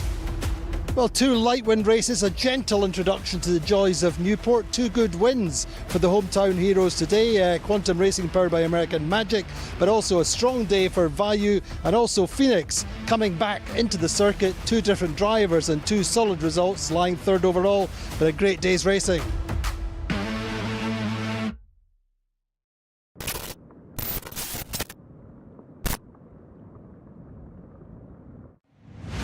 Well, second day here in Newport, Rhode Island. Conditions getting better every day. 2 more races, a little bit more wind, a little more pressure. Let's go racing. So day 2, race 3 of the regatta. Breeze is up at 12 knots on the start line. Perfect start off the pin end of the line by Team Value. Value lead up the left side. Paprec going nicely up the middle of the course with good speed upwind. Round the top mark, well, that's the first 2 places. Value led by Paprec. Quantum Racing third all the way through the race. Through the finish line, it's a win for Value. Paprec gets second, and Allegri just come across, jibe in front of Quantum to steal third. So the fourth race of the regatta, the second of the day. Breeze is still up nicely, 13-14 knots on the start line. This time Value get closed out at the pin end and have to go across the sterns. Good start by Platoon and also Quantum Racing powered by American Magic. Good pace up the first beat, and it's actually Paprec just leading from Gladiator round the top mark. Quantum Racing powered by American Magic also in the mix, coming around the top mark. Paprec lead down the first run, but then in fact Quantum Racing get through Paprec and go through to lead through to the finish line. Their third win from 4 starts. They step well clear at the top of the table. Allegra come through for second, and Phoenix going well for a third. So far so good. We've had a couple days of awesome breeze and it's come good for us. So we're just trying to keep putting the pieces together and minimize mistakes and get around the course fast. We had a little briefing this morning saying, okay boys, now we have to play in the right division, in the A group. I love it. I love this game. In this fleet, if you can come in first across the line, it's fantastic. We had a great start, so all good, absolutely good fun. So after 4 races, Quantum Racing powered by American Magic on 7 points. Second are Value on 15 points, and third Phoenix on 18. Well, Newport, Rhode Island, delivering the conditions we all came here hoping for. 13-14 knots of breeze, sunshine, beautiful champagne conditions. Quantum Racing, powered by American Magic, now have 3 wins from 4 starts, standing on top of the table, and great racing all the way through the day, and still a bit more to go.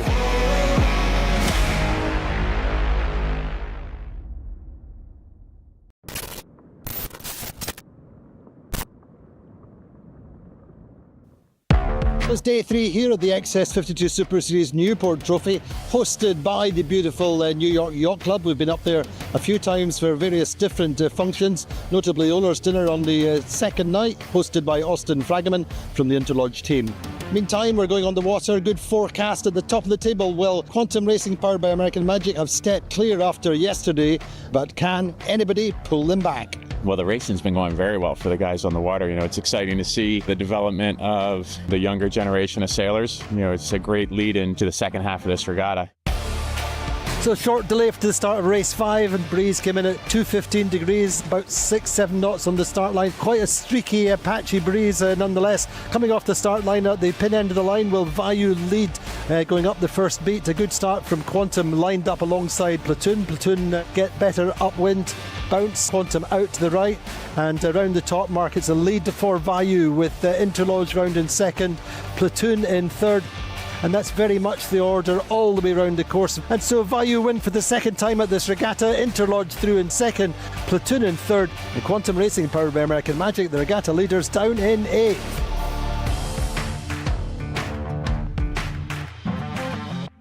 Well, race 6 starts in 12 knots of breeze. Once again, it's races 1 off the pin end of the line. This time it's Gladiator going to get the best start. Value in on the pin as well, but not quite able to get the timing and end up slightly to leeward of Gladiator. Round the top mark, well, Gladiator with a good lead. Value very tight on ley line along with Quantum Racing. Platoon not far behind. Value jibe off early and lose out, and so Gladiator lead all the way round. Technical problem in the middle of the race for Platoon, who hit something with the rudder and have to leave the race course, but through the finish line it's a win for Gladiator. Second place for Quantum Racing powered by American Magic. Third are Allegra, and in fourth Value. Keep the pressure on the regatta leaders, Quantum Racing powered by American Magic. Yeah, it feels like we're improving as a team and working well together. The chemistry is good. We had a tough first race, but we rallied for the second one and finished strong. Our goal is top 4s every race, and if we can do that, we'll be in good shape. I think we're trying to keep things simple and out of trouble, and it's working for us. We've been a little bit lucky and also good, so enjoying the moment. Let's hope to finish like this. We have a new boat, we are learning. Today was a good day for us, coming back. We could be on the podium third. So maybe both of the day, and suddenly we come back with this kind of result, so not very nice. So after 6 races, leaders are Quantum Racing powered by American Magic on 17 points, second Value on 20 points, third Gladiator Tony Langley on 32 points. So rolling through the midpoint of the regatta with 2 good races today. Quantum Racing still on top, Value in contention, pretty solid day for them all in all. Very difficult situation for Platoon, hitting something in the second race after the third in the first race. That's really tough for them. We now have a little bit of a lay day for the clubs around the island race. We'll be back on Saturday and Sunday. We'll join you then.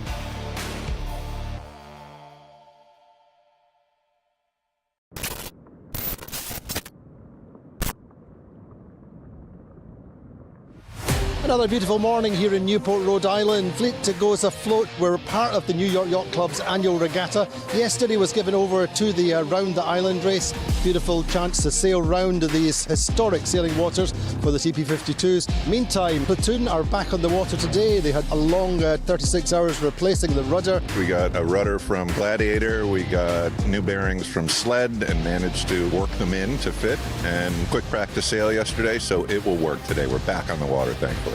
At the top of the table, Quantum Racing, powered by American Magic, have still got that slender lead, being chased by Vayu. Well, after over 5 hours on the water, waiting for the breeze to come in, unfortunately, there's been no wind today. We've had the sea breeze and the gradient breeze just fighting each other over the course of a long afternoon, and in the end, unfortunately, no racing. Historic Newport and the New York Yacht Club is the perfect platform for VIP entertaining. We've had a big programme for the VIP guests from XS, one of our principal sponsors. They've had a great few days. They've been out racing on a variety of different race boats. They've been able to come out and watch the racing up close and personal and meet some of the teams. So a great experience for all. You know, you always watch these things from the outside, but when you get a chance to actually be on the boat, watch the teamwork, and it's the teamwork together. It was just a memory of a lifetime. I got a chance to sit on the rail. I got a chance to grind quite a bit, and it was fantastic. We had a great experience out on the water. So the standings after 6 races: Quantum Racing, powered by American Magic, 17 points. Second, Vayu, 20 points. Third, on 32 points, are Gladiator. Also on 32 points are Allegre and Sled. So unfortunately no racing today here in Newport. A big final day in prospect. Forecast is just a little bit better. Can Quantum Racing, powered by American Magic, be the hometown heroes and win the second regatta of the season?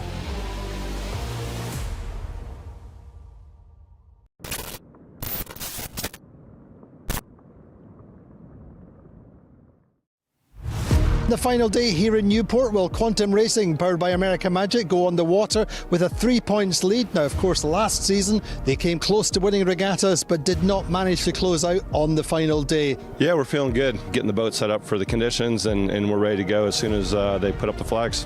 Meantime, Vayu also know what it's like to finish on the podium. They finished third in Scarlino. They have a lead of 12 points over third. Our mood's good. Everyone's pretty happy. We're all sort of keen just to go out and race. We're loving Newport so far.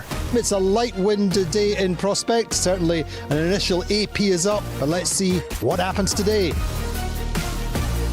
So race 7 starts in a very light breeze. Platoon get the best start off the middle of the line. Meantime, Quantum Racing, powered by American Magic, are over the line early and have to recross and end up being 10th up the first beat. Round the top mark then, Platoon leading, Gladiator second, Interlodge in third. Vayu then leading the regatta at that point, all the way down through the leeward gate. But in the second upwind, there's a little bit of a shift out on the right. Phoenix gain on that shift, so do Allegre. Vayu drop down to 6th, and through the finish line it's a win for Platoon, and it's super close, with Vayu just getting through only ahead of Sled and Allegre. That keeps them leading the regatta, with Quantum Racing, powered by American Magic, in 9th. So going into the final race, will Vayu leading on 25 points, 1 point up in Quantum Racing, powered by American Magic, and Gladiator on 34 points, 8 points behind Quantum.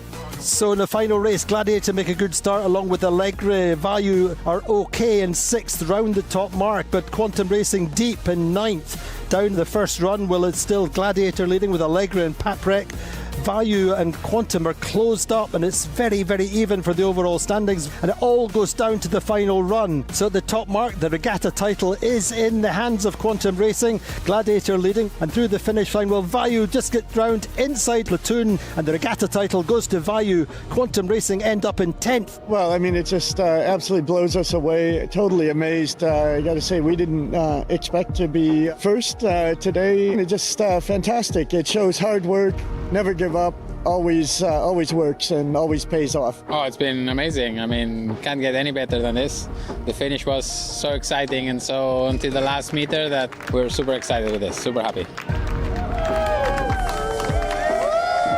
We only missed the regatta win by 2 points. That's all good. I mean, we had a very good last day. We had a good result on the week, and we are in a good position overall. So obviously we are satisfied and happy. It was a very tough day for us. Going to revise the mistakes that we made and the weaknesses, and try to come back stronger.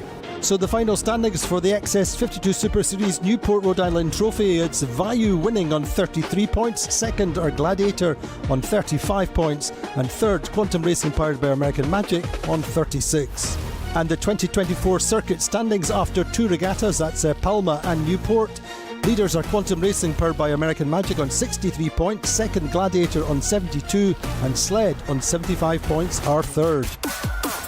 Well, what a dramatic final day here in Newport. The family team from Thailand, the Whitcrafts, coming out on top on Father's Day. Gladiator getting an excellent second place, winning the last race. And Quantum Racing powered by American Magic, learning that they have to deliver under pressure.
Locked in my head, romanticizing forever. Last love I found, knees met the ground and all my roses died. Swore I was through, but looking at you, I think I changed my mind. Yeah, let's fall in love for the fun of it. Dive in at first and all of it. Oh, what a rush, looking into your eyes, playing it off like it's different this time. Let's break our own hearts for the fun of it.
win the World Championship title for the third time on the final run.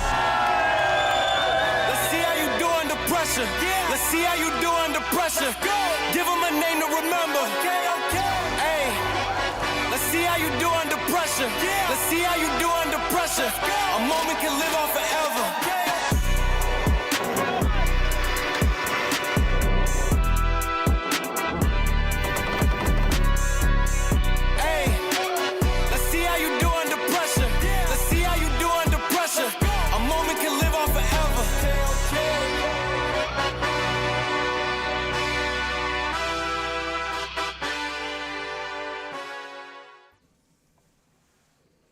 Well, thank you for your patience. Hopefully it's rewarded as we're inside the start sequence for race number 6 here at the ROLEX TP52 World Championship in beautiful Newport. A lovely afternoon. Perfect sea breeze coming in now. It should continue to build, we hope. Louise, how's it looking? Andy, it looks great. So we had a strong sea breeze already all day in the bay that finally pushed out to us, so it develops closer to shore, and now it's here. We have 6 to 8 knots from the southwest. I think it will get even more wind as the day moves on. I think we have the highest temperatures around 3 o'clock, so I think that's also when the sea breeze will have the strongest wind. So we would see an increase in pressure through the race maybe. And yes, I'm excited about to see these boats racing again for race number 6. Indeed, so the wind axis, I believe, is 225, pretty much as we've been seeing many times on this race course. But yesterday, the left side didn't pay off for the Gladiator. They pulled themselves back into about 5th place. They really cut their losses on the first beat. How do you feel this windward leg might shape up? What's your thoughts, Louise? Andy, I think it's a tough call, and we've seen now in the start, before the 5 minutes, we've seen all the strategists high up in the mast to have a better view over the racetrack where the wind is, so they can get a better picture of where they want to start and what side they want to pick on for the first upwind.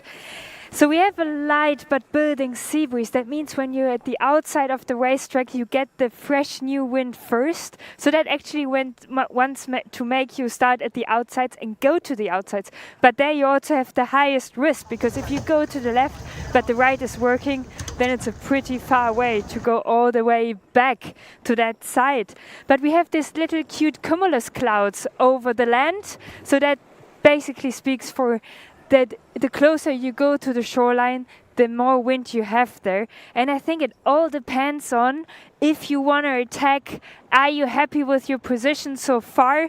So I think we can see some teams starting more to an edge. These are the teams who want to attack, and some teams maybe starting more in the middle are the teams who want to take a more conservative approach where they have more options. Indeed, one of the teams which generally tend to be quite conservative are indeed Quantum Racing, powered by American Magic, who do seem to be mid-line for the moment. Gladiator, generally quite punchy, or you call it punchy, or calling it backing themselves, but they're up towards the committee boat end of the line, along with Paprick. Well forward seems to be the Allegro. Now then, for me, Quantum Racing, powered by American Magic, have a nice position on the line at 20 seconds or so to go. Still quite light, but it's all about that final speed build, hitting the line with maximum pace and power. Bow goes down momentarily on the Platoon Aviation. Now, really nice build. In fact, a little bit, just a few meters shy of the line, our Gladiator at this end. Watching to see whose bow crosses the line first, and for me it would probably be, I think, Platoon Aviation, but Quantum Racing, powered by American Magic, do seem to have pace. Slightly slower are Phoenix. Gladiator just a metre or a couple of metres shy of the line. And Louis' Gladiator seem happy to do their own thing as they back themselves, work this right side of the course looking upwind as you were suggesting. Just seeing Phoenix go with them. Yes, absolutely. So when I spoke this morning with the helm of Gladiator, he told me they were a little bit surprised that the left side didn't work out yesterday. So now they seem to be more confident with the right side. That worked very well yesterday. So they were starting again quite extreme here at the right side, went for an early tag and are going now to the right side. But I think the best starters were out of the middle. We have seen Platoon Aviation and Quantum Racing powered by the Magic Matching starting in the middle, and they think had the best two starts. And yesterday when I spoke with their tactician, Victor Diaz de Leon, they weren't very happy so far with their racing. So they really wanted to concentrate on that for today, and I think they absolutely delivered on it. They do seem to have a nice steady start from Phoenix by the looks of things. But the key for me so far has been Gladiator have really got the boat rumbling quite nicely. I think sailing just a little bit fatter just in this light breeze. Jib is quite rounded. On board momentarily there with the Platoon Aviation. You see the main sheet tracked up to windward to develop the twist in the mainsail. But Gladiator going quite well. But for sure a split or an early split. Sled, Phoenix, Paprec, Gladiator. Allegra then lying second on the leaderboard. Really not the best of starts. Luis, what's your position? Are you on the right side of the course or the left? So I'm driving up here on the right side, just leeward of Gladiator. And Gladiator seem to have again this a little bit higher and faster mode what we've already seen the couple of other days. And they're looking fast out here, to be honest. I really like their lane here. They got all the space out there, want to go fast. We have a lot flatter water, so it's easier for the boats to hold their lane. They don't need these mega lanes anymore to stay there. But Gladiator looks pretty strong out here on the right side, Andy. Indeed, they look good.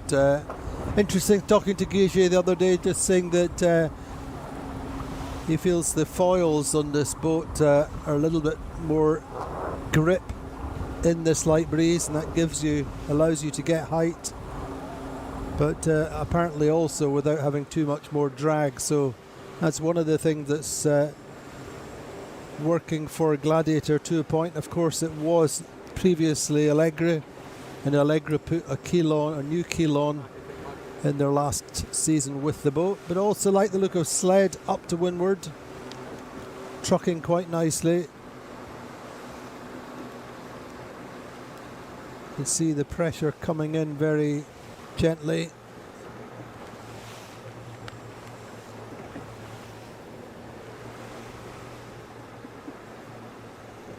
So I said the wind axis for this upwind is 225, 1.6 mile beat, and it's overall it's pretty even, I would say, left and right sides. Sled to a certain extent the lowest risk, starting off the middle of the line.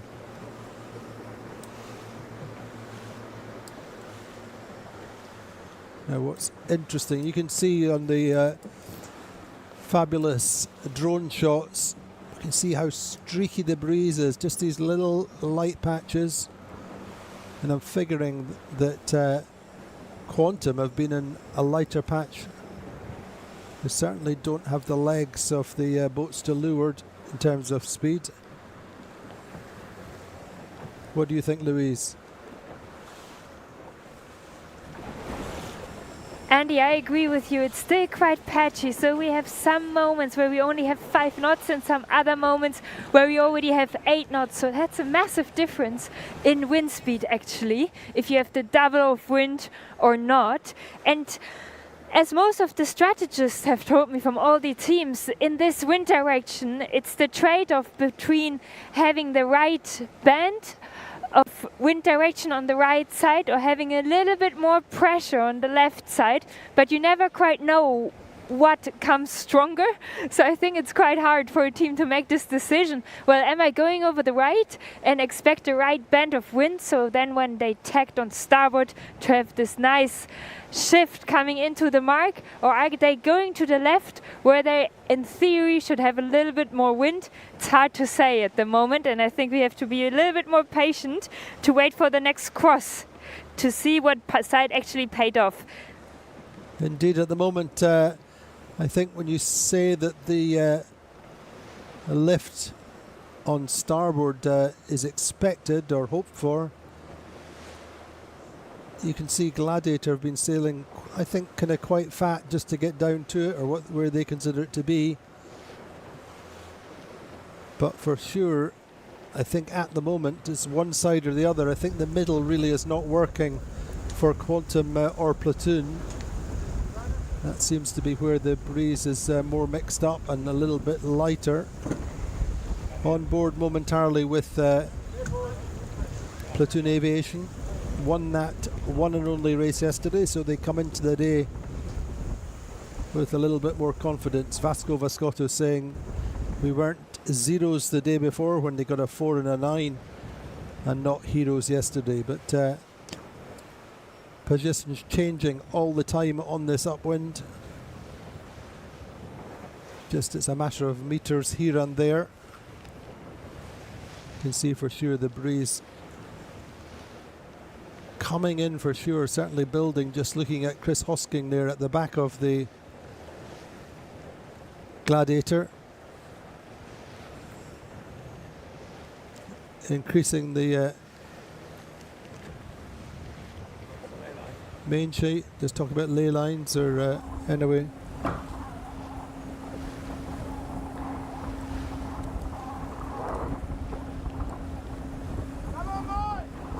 Andy, yes, so in these sea breeze conditions it's usually more wind at the outside of a race course, so that's always funny because how does the wind knows that you're at the outside of a race course? But it fills in first there, so you always have a slight advantage to be at the outsides. But now Gladiator is already getting close to ley line, so the next tack they will do will be already very, very close to ley line. And then they need to position themselves wisely because they have a couple of other boats close to them and they don't want to sail in bad winds because that's very painful in these light conditions. So let's see how Gladiator will manage this. Indeed, I think they were just calling to Phoenix and saying they were getting too close to or potentially above ley line. Saying to the afterguard on Phoenix that we should all tack, I think. But we saw Pat Pratt going. So meantime, Quantum Racing by American Magic now appear to have taken the lead in the middle of the course.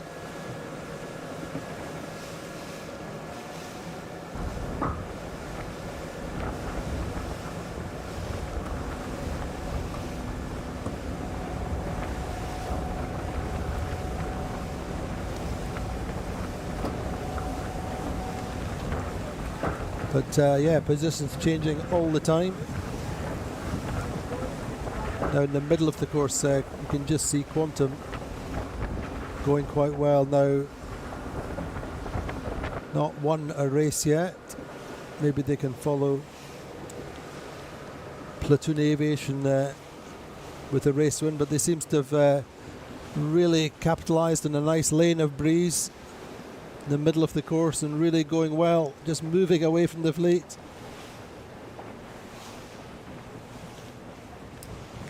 So Louise, Quantum looking pretty good for the moment.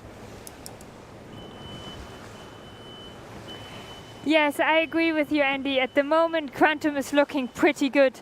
But as you know, as we've said before, it's so close from hero to zero in this competitive fleet here. They're all so good sailors and they're all going more or less the same speed. They have more or less the same experience on board. So for this moment, Quantum Racing powered by Emerging Magic looks really good. There were a nice patch of wind, but now the boats here at the right side gets even more windy again. They can start to lift and point higher. So really tricky racing out here, very patchy, shifty, hard to say. I'm happy I'm not on board, I'm actually on a rib. Way easier from here.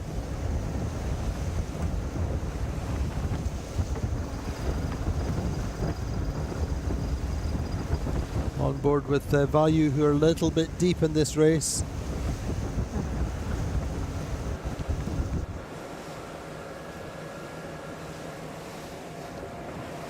They were seeing them 8th at the moment. Sled going well though. Allegra, I think we'll find them just chipping away from that left side. Certainly put their money on the left early on.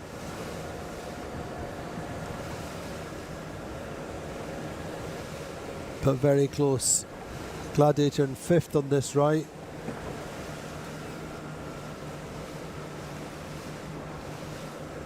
So Gladiator still under the ley line, Louise? Andy, yes, Gladiator is still under the ley line, but as we are approaching the upwind mark, I can see this right bend coming in, what we were speaking before about it. So the boats here on the right, they can just point a little bit higher than the other boats leeward of them. So that means the wind here bends like a kind of banana, so you can go higher and higher here on the right side. And I'm not so sure if there's really that much more pressure on the left. So at the moment it looks like that the boats here from the right side can have a nice cross and get good, probably in the leading group to the upwind mark, but still some more meters to go and the wind is very patchy. Indeed it is. Main thing really for Gladiator is keeping their nearest rivals behind them, Allegra and Sled, within their strategy for the day, as it were. Less concerned, for example, by Phoenix, who are 9th overall. Patrick, they're lifting a little bit round Gladiator's bow. It's looking pretty painful for the boats coming back from the right side, Louise.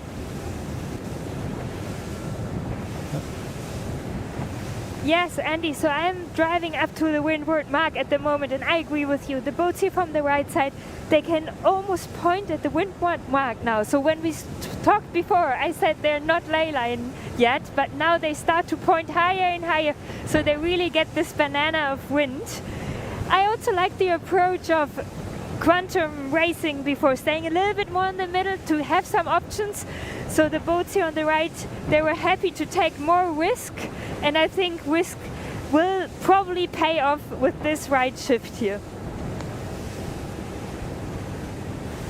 But yeah, looking at Platoon, for example, out on the left, and I guess also in particular Allegra lying 9th according to the tracker just now.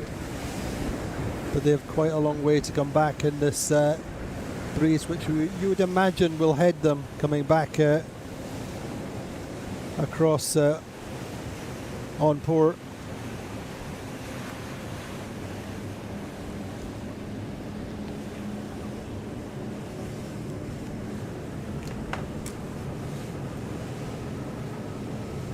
Andy, I'm at the upwind mark now, and all the boats who are on the starboard are going starboard. They already overstood the ley line, so that kind of right shift we had here. And we have some current, so that would still push them down a bit, but we only have around half a knot of a current, so they will all easily make that upwind mark. So Sled is already preparing now to round the first upwind mark of race number 6. Indeed, Sled led after day one with their 2 second places. They are the 2021 52 Super Series champions and ROLEX T52 world champions, winning both at the same event in Palma very late in 2021. And of course, representing the host yacht club, representing the New York Yacht Club. Getting round ahead of Phoenix. But really a great upwind from sled, from Mr. Akura and the sled team. They've got 3 or 4 boat lengths on Phoenix. Now they're only 4 points behind Gladiator.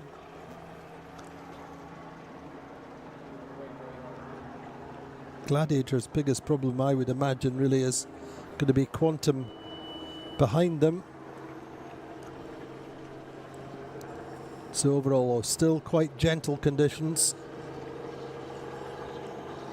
Gladiator go round in 3rd, followed by Quantum Racing. Patrick once again in the middle, or the top half of the fleet. Let's call it that. They're going round in 5th. Nice chat this morning with Loic Perron, just saying how much he's loving it and saying how close the racing is. And they feel they're making speed gains as well in the way they set the boat up.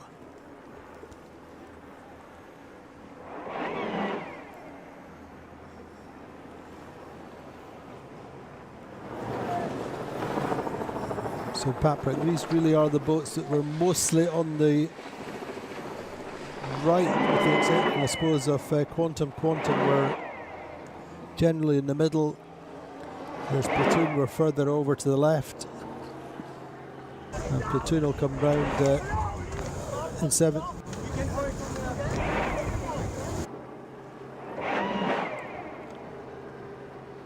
So then Platoon round in 7th. 8th is going to be Alpha Plus.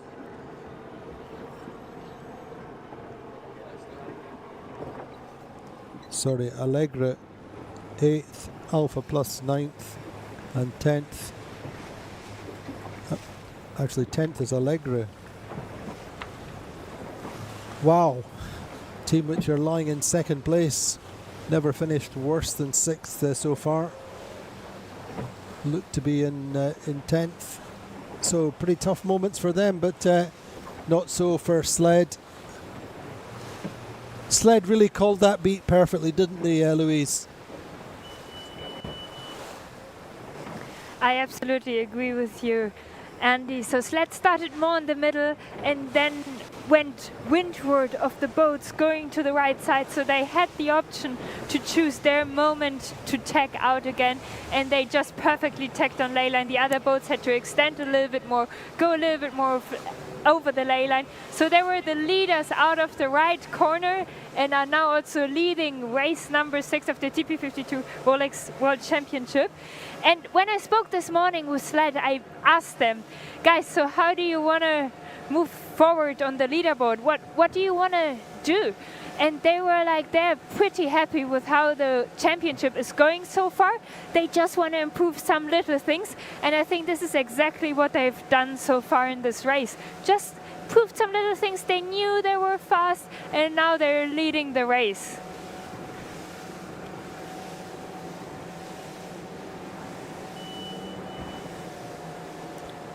Just a little bit of darker water, some wind pressure coming in.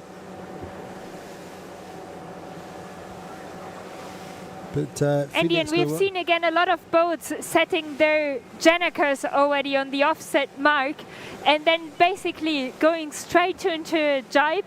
So that was also because we have had this right shift on the upwind I was speaking about. So I think they will change the course a little bit for the second upwind, but so far looks more like a one-way street. So jibe, and they can almost go towards the gate. Maybe not a jibe, but then just a little bit more of distance to sail. The Gladiator chasing Phoenix hard. So a quick look at the projected standings. The positions stayed the same through to the finish line. Gladiators lead would be down to a single point over Sled, swapping positions with Allegra. We would drop to 28, so this is a key stage of the regatta for Gladiator and Sled in particular. Platoon in 4th, Quantum Racing 5th, Value 6th, Phoenix 7th, Alpha Plus, Paprec, Interlodge. But Gladiator generally, Louise, Gladiator seem to be happy to take just a little bit more risk. Yes, I agree with you, Andy. Gladiator seems like, also over the season, to be the boat most happy with taking risk. I wonder if this is also because the owner, Tony Langley, is also doing tactics, so he can be very confident about what he's doing, not worrying so much. And I think that's maybe a key to success, because they're leading currently the ROLEX TP52 World Championship, so it really plays out well for them. And maybe that's exactly the thing you need to do here in Newport in these light conditions. I think to a certain extent, but for sure, we spoke with Gage just saying that they really feel like they've got speed in these conditions on this boat. Said some of it they know why they're going fast, some of it they don't know. But they'll take it. And I think that maybe allows them to consider taking a little bit more risk. If you've got speed, it's all about where you set the cursor, as the French like to say. It's all about where you set the risk. But at the moment they're lying in 3rd in this race. Phoenix and Sled side by side, but Phoenix looking quicker on our images, a little bit more of a bow wave. So the wind axis on the upwind is changing to 235. Remember, we started at 220, so once again, as you'd imagine, sea breeze moving to the right. That's 15 degrees since we started, Louise. Yes, exactly. So the wind moved more to the right. We can also see this cute little clouds here all over the land, the cumulus clouds. And the weather forecast actually said that there's a little bit more wind in the west of us, so towards the right. So I'm not very surprised about that right shift. And I wonder if it goes even more right. That's at least, I think, what some boats are expecting. So we've seen a lot of boats immediately jibing at the offset mark, and only Quantum Racing continued and then jibed later than the other boats. This is usually what you would do if you expect a permanent shift. So the shift not going back to their number before, just shifting more and more and more. And let's see if they actually made some gains. So now Phoenix, you can see it on the tracker, jibed on starboard, and I think this will give us a first reference on if the boats who jibed later make a gain, or if Phoenix and Gladiator actually made their gain jibing off early. Certainly looks like a good run for Phoenix so far.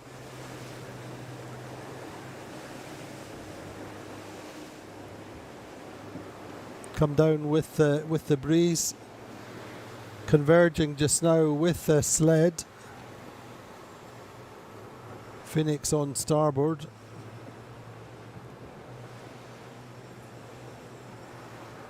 Phoenix best result so far is 4th in the first race yesterday.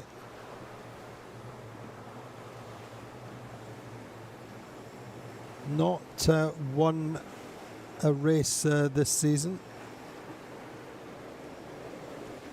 but did win the last regatta of the season. Did Phoenix?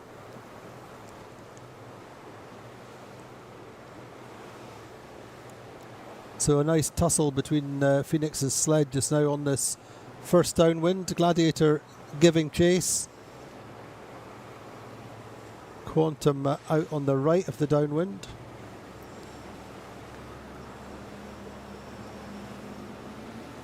How do you feel about Quantum's position, So Louise? Phoenix is a little bit stuck now in the bad air. Yeah, so Yeah. Phoenix is a little bit stuck now in the bad air of sled. That's actually great for Gladiator. So now it's the time for Gladiator to make their meters up to Phoenix.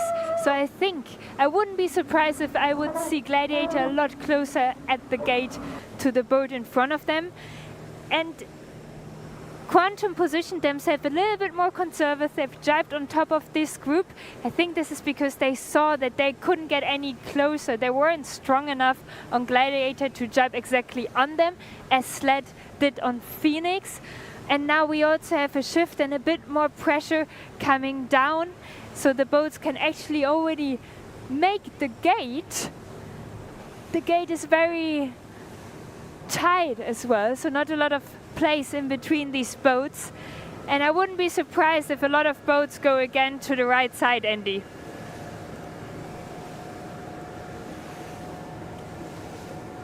For sure, it's going to be a question of a little bit which way Sled and Phoenix go,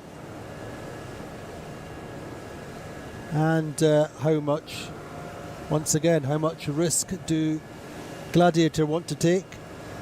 To a certain extent, that risk is measured by the fact that on the one hand they have Sled in front of them, on the other hand they have Allegre eight places behind them in 10th place. 235 then. Sorry, I beg your pardon. The start line, the bearing at the start was 225. It's now 235. So 10 degrees to the right. Louise, how's this rounding looking? Everybody going to the left-hand mark, looking upwind by the looks of things.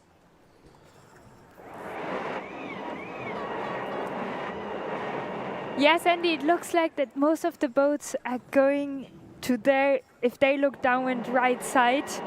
I think Gladiator might go for a split here, possibly. Otherwise, they would just need to continue in the bad air.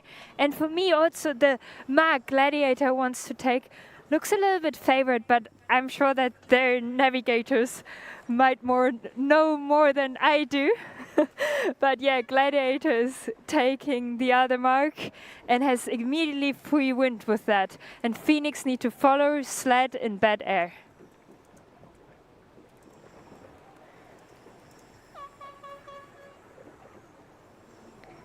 So nice rounding, just keeping everything smooth, not making too big moves on the helm or around the boat.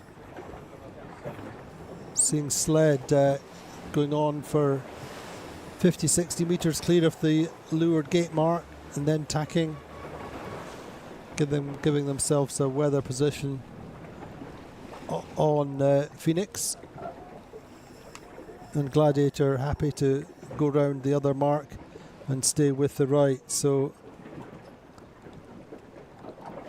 still overall the same ranking around this leeward gate: Sled, Phoenix, Gladiator.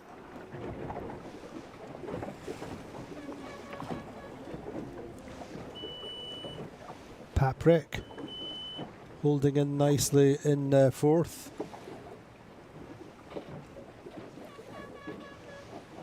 Started the regatta with a fourth. And keeping the 7 times world champions behind them.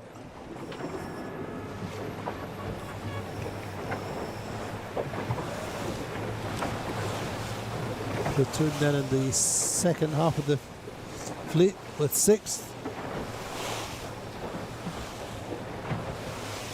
Value 7th, Alpha plus 8th. 9th, Interlodge, and 10th, Allegre.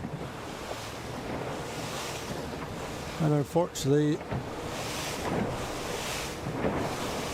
this has been kind of a little bit of a pattern to Allegre's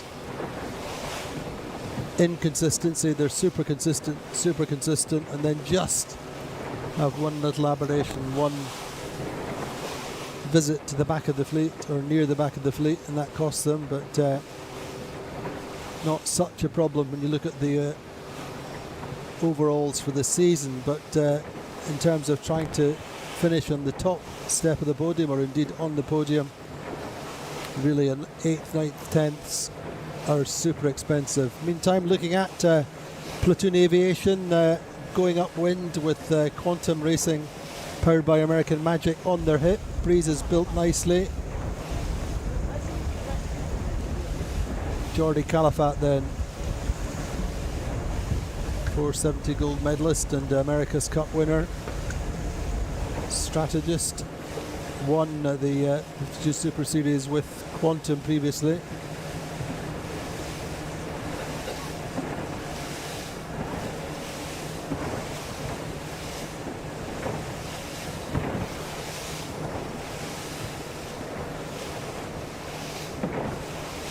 Now then, this right side appears to be Andy, giving I'm going up. a little bit more wind pressure, Andy, perhaps. I'm going up. Go on, Louise. Andy, I'm going up the right side here, just next to Gladiator, and it looks more windy here on the right side, I would say, if I look up to the windward mark. And Phoenix actually, with Hasso-Plattner on the wheel, made some good gains here over this side on the downwind. Now they just seem to drop out because they're probably in the bad wind of sled. So Gladiator is sailing free here, more leeward of these two boats, higher and faster, as we've seen it already through the whole event. So they're pretty happy here. I think Tony can be quite happy with the tactics he've called so far, and they're in attacking mode. They really want to attack and move forward. They didn't seem so happy with their 3rd place so far they had in their race, so they had to paddle on the metal.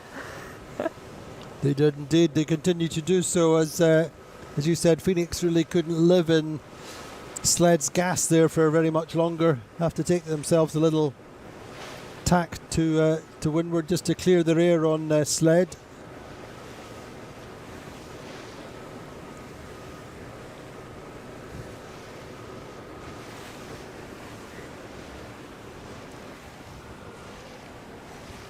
So Gladiator working to the right side of the course.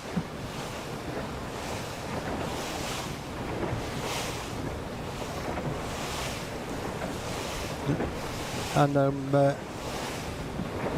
sure that Gladiator, as Louise was saying, I think they're happy to sail fast, knowing that this wind bend is there in the right hand, or towards the right hand corner. Meantime, Sled, a quick overhead shot of them. Main sheet trimmer, Olympic silver medalist and America's Cup winner, the Don Cowie.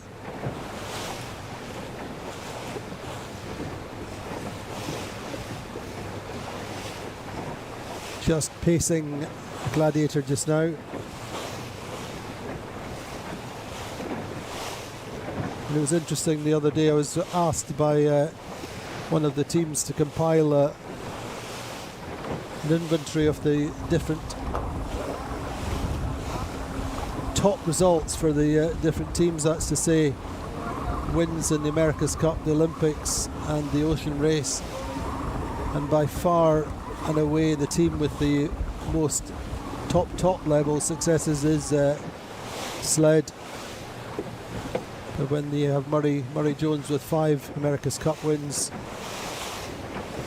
Don Cowie with his Cup and Olympic silver medal.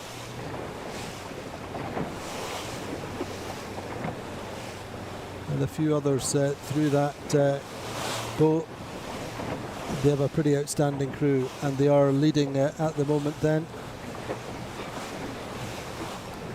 Haven't won a race yet this week, but they did start with these 2 second places.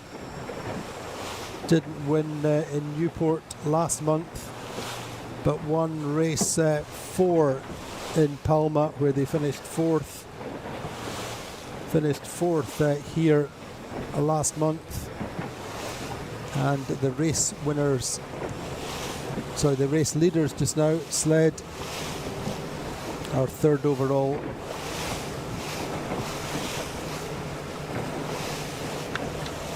And really their worst possible situation is having Gladiator just right behind them. They really want a boat or a couple of boats but I don't think that's going to happen. Phoenix have had to tack to weather of sled.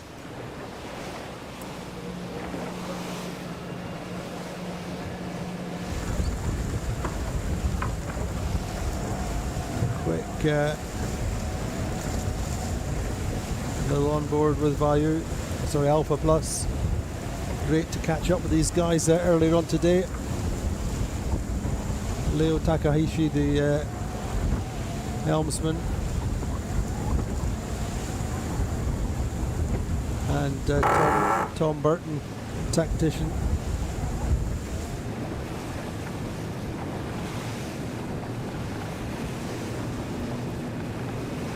Yeah, looking how Phoenix have dropped back just a little bit.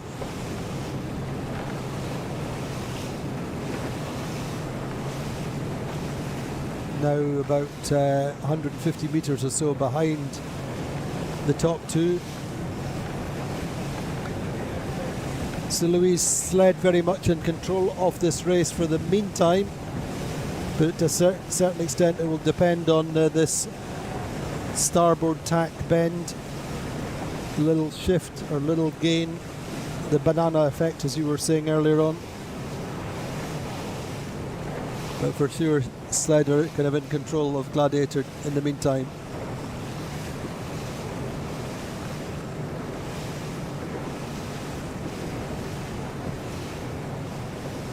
Andy, Sled is in absolute control of Gladiator here, as you've just said before. So they have a quite happy life at the moment. Just continue and wait until Gladiator attacks and take exactly in their face, or attack on ley line and let Gladiator attack behind them.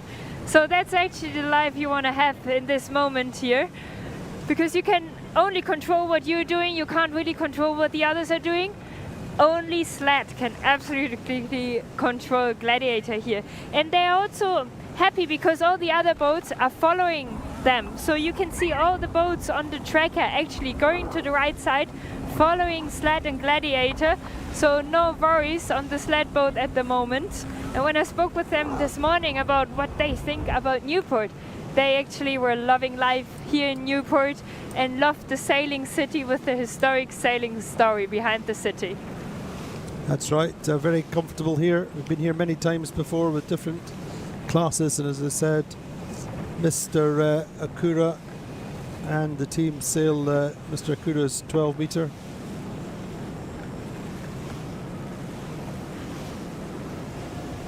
Normally they would be here doing this regatta on the 12 metre, and indeed the previous regatta.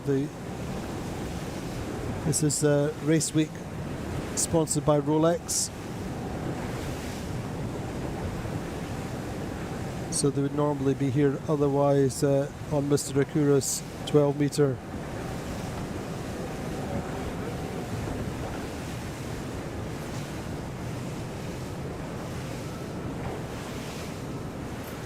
So we see Sled and Gladiator now on starboard. Sled is on ley line, so they just need to continue now to the upward mark.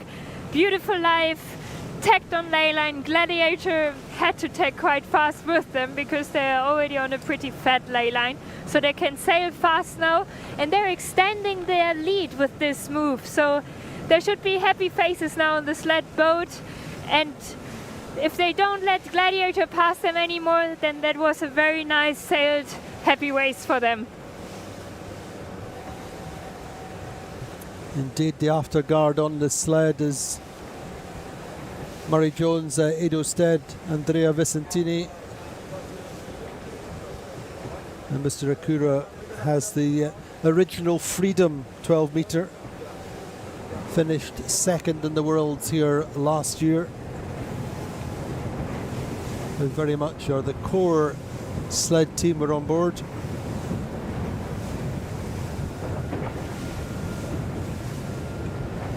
Indeed, Don Cowie trimming the main there, Ryan Godfrey who's on board here, Murray Jones, Jeremy Lomas, Mr. Akura,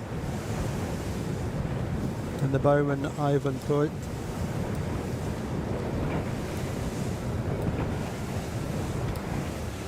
So as Louise said, Sled stepping clear, they were quite close, but As soon as they've tacked, they're now over 100 metres clear of Gladiator. Gladiator will have Phoenix to contend with just a little bit. Phoenix made their gain, such as it was, downwind, and they got pretty much back on terms with Sled at one point.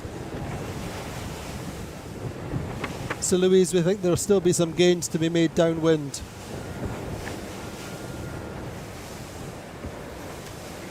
Andy, so yes, maybe still some gains made downwind. The pressure is still unstable, so sometimes we have even now up to 11 knots, but then some other lulls with only 7 knots. But I think Sled won't give this lead away anymore and won't let Gladiator off the hook.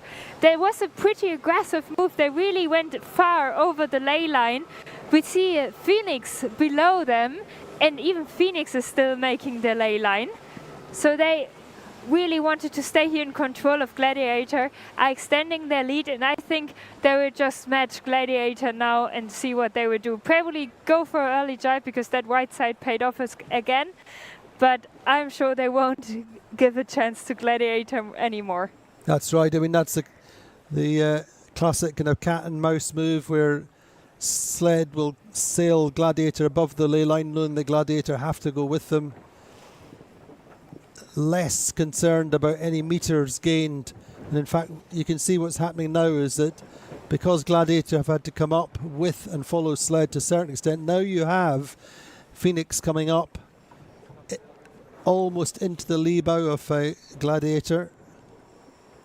So really nice move from Sled, means that they're bringing bringing Phoenix back into the match to give some trouble, ideally, to Gladiator on this run, or potentially coming into this mark. So a nice little move from the Sled guys who are going round this top mark now.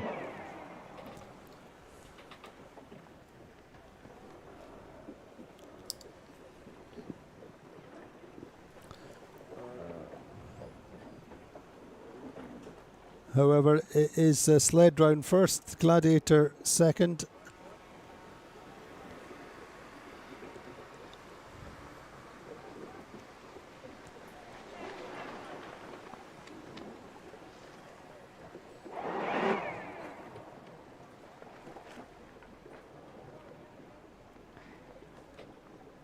And then Phoenix round in third.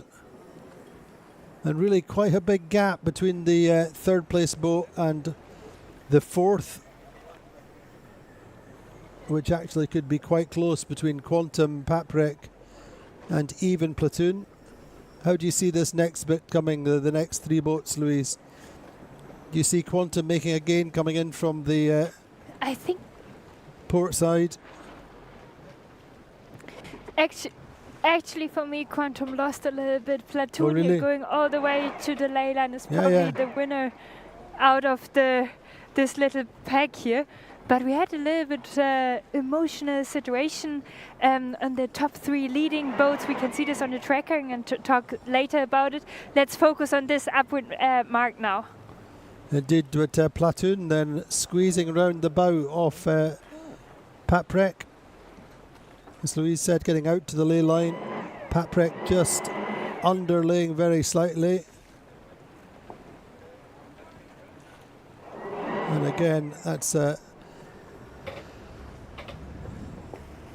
in fact Quantum probably losing a little bit coming in from the left of the upwind.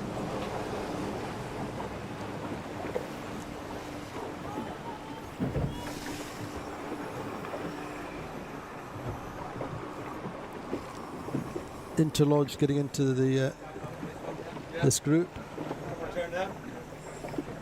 Interlodge with Vayu. And Allegra still a long way back. It's been a long and lonely race for Allegra, hasn't it, Louise? Yes, it seems a little bit difficult for Allegra. They also kind of didn't make any bigger wins here or any gains on this second upwind, so now they're a little bit out of touch. But we have just seen before at the upwind mark. Sled had a comfortable lead. Rounding that mark, they tried to hoist the Janaka before the offset mark. That was a little bit, let's say, motivated. So they couldn't really make the offset mark, had to give the sheet out of their kite, and then they had some troubles pulling back the sheet in. They wanted to go for a jibe, but by that time Gladiator was more patient, waited until they would round the offset mark, and then basically jibed before Sled could jibe, because they were still busy with their Janaka. And now actually, when we were still speaking about the comfortable lead of Sled in front of Gladiator, Gladiator really made some gains here and attacked. And it doesn't seem so comfortable anymore, that lead of Sled, Andy. It seems quite tight now, so we definitely have a match again between these two boats. Indeed, in fact, Phoenix look to be breathing down their necks as well.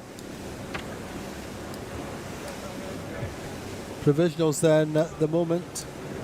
We can see that Gladiator would be 2 points clear at the top of the table. Sled moving up, and Platoon getting up onto the podium potentially if things play out this way. There'll still be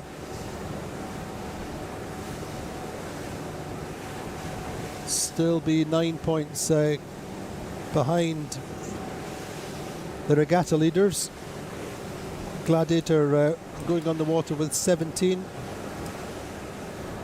and if things stay the same, they would come through the finish line and be on 19 points. Sled on 23, and Platoon, things going in the right direction for the world champions.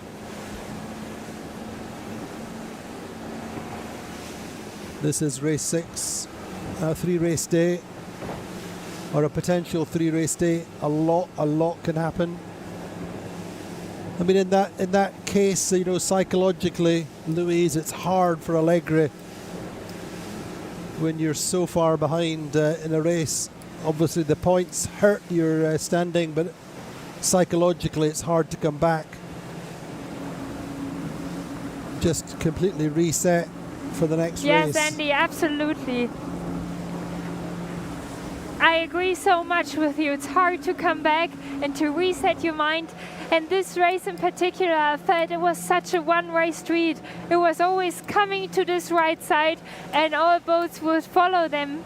And it was difficult to find another opportunity to make gains elsewhere. So I think when you're in the back of a fleet in such a race, it's really hard to move forward. But they have so much experience on Allegri with their 470 internal fleet. We were speaking yesterday about it. We have Will Ryan, double Olympic medalist, 5 times 470 world champion, and then we have Andy Hemmings, 3 times Olympian in the 470. We have Nick Asher, the tactician, and his crew on board of the coach boat. They're double 470 world champion, and we have Silvia Maas, 470 world champion. So Andy Soriano is in very, very good hands on his boat, and they know how to reset for next race. They went through this, and I'm sure they will do it. And this is the first race that doesn't really play out for them as they wanted. So they might have a deep breath after that and go again. Indeed, that's it. Take a deep breath and learn from what went wrong. But in some senses, it's slightly easier if you know there's going to be 2 races, because you have 2 more opportunities in the day. But really, it's always about just focusing on the controllables and what you can do in the next race.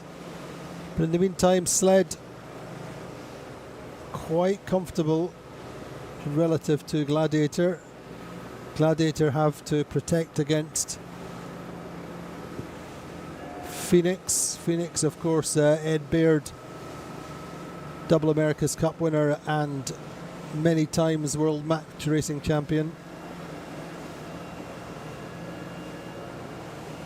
Such a cool head, and still hungry for success in this fleet. 3 times winner of the 52 Super Series as a skipper and helm. Came back into this fleet in Barcelona last year.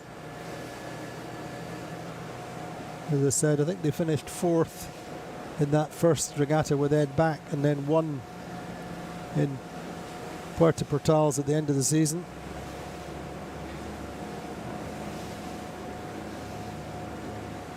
So they'll be pushing Gladiator hard, and of course those of you with long memories will also remember that Ed was tactician on Gladiator for a while during one of their previous successful spells. And Phoenix trying to ride up over Gladiator.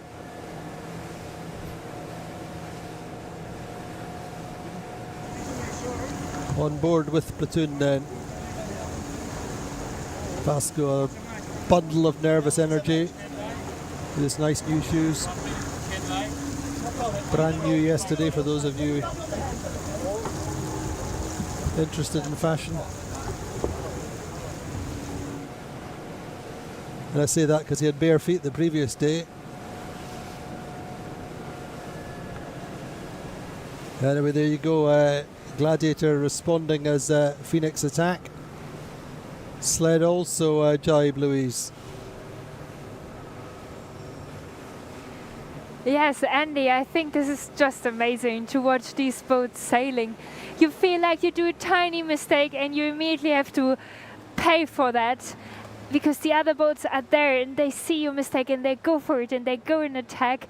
And I think that's why Sled doesn't want to burn anything anymore. They just go and match the others. And I think the same Gladiator is thinking. So it's Phoenix who's actually having a little bit the game under control and is always initiating the next move, and the others just respond. And yeah, they still need to do one more jibe to go into the finish. But a great downwind. Phoenix very much the antagonists. Gladiator forced to respond and stop Phoenix sailing over the top of them. And Sled just keeping cool, sailing as directly and as quickly as possible towards the finish line. Sailing slightly deeper than Gladiator and Phoenix. Phoenix trying to get onto Gladiator's air, Louise. Exactly. So Phoenix, they will try to go down now to actually get in the bad air of Gladiator. And as I'm speaking about, we see the Janaka collapsing of Gladiator. So now they're in the bad air of the other boat. They all roll into a jibe now to go towards the finish. Sled had already jibed, so they have them completely under control.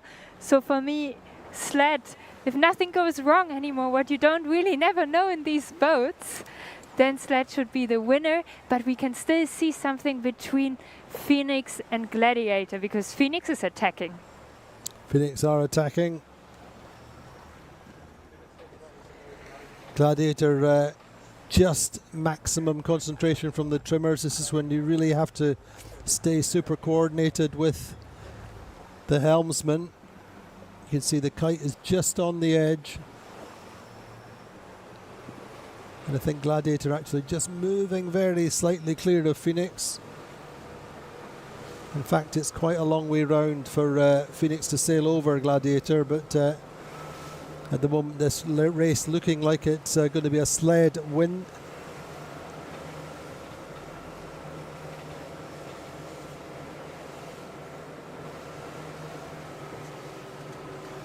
Allegra going to be 10th.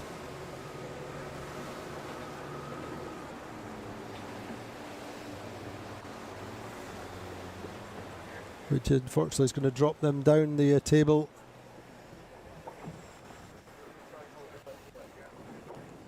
And Platoon looking like they will be promoting themselves up to 4th.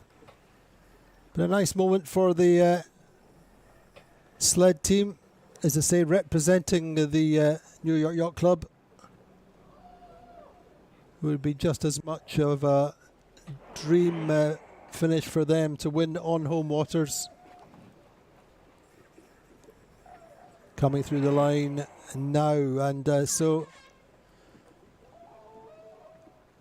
just very much the Kiwi mentality on board. A couple of little handshakes, but no emotion. The Kiwi way. You don't celebrate your wins. You don't mourn your losses. Just keep your emotions even through the day. And if you get ashore happy, have a quick beer and home. Anyway, Gladiator coming through next. They will maintain their regatta lead and will be 4 points up on Sled. Credit to them, they took the risk off the start line, but are really tough contenders, rivals in Phoenix. Phoenix have harassed and harried them round the course at times, but a good result for Phoenix.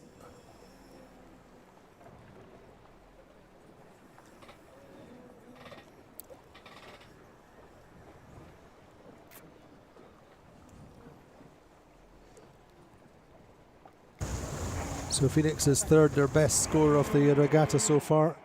Platoon fourth, going 1-4 from the last two races. 4-9, 1-4 over 4. Patrick unlucky to a certain extent to lose Platoon at that top mark.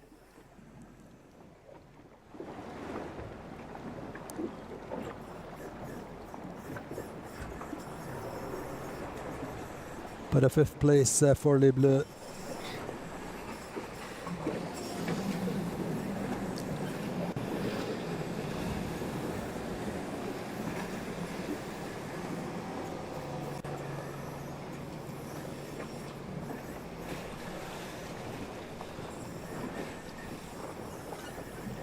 A little bit of a wait for Quantum Racing, powered by American Magic, to come through the line.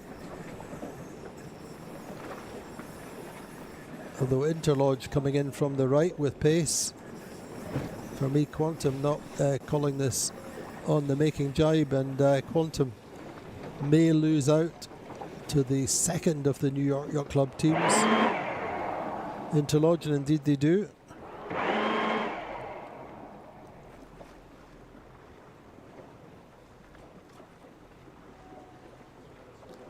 Cameron Appleton and Carlos Roble doing a very nice job, and Michele Avaldi then on the Interlodge. Quantum racing through, then also a close finish and getting closer all the time between Vayu, Allegre and Alpha Plus. Looking like Vayu got that in the end. Vayu, Alpha Plus and Allegre.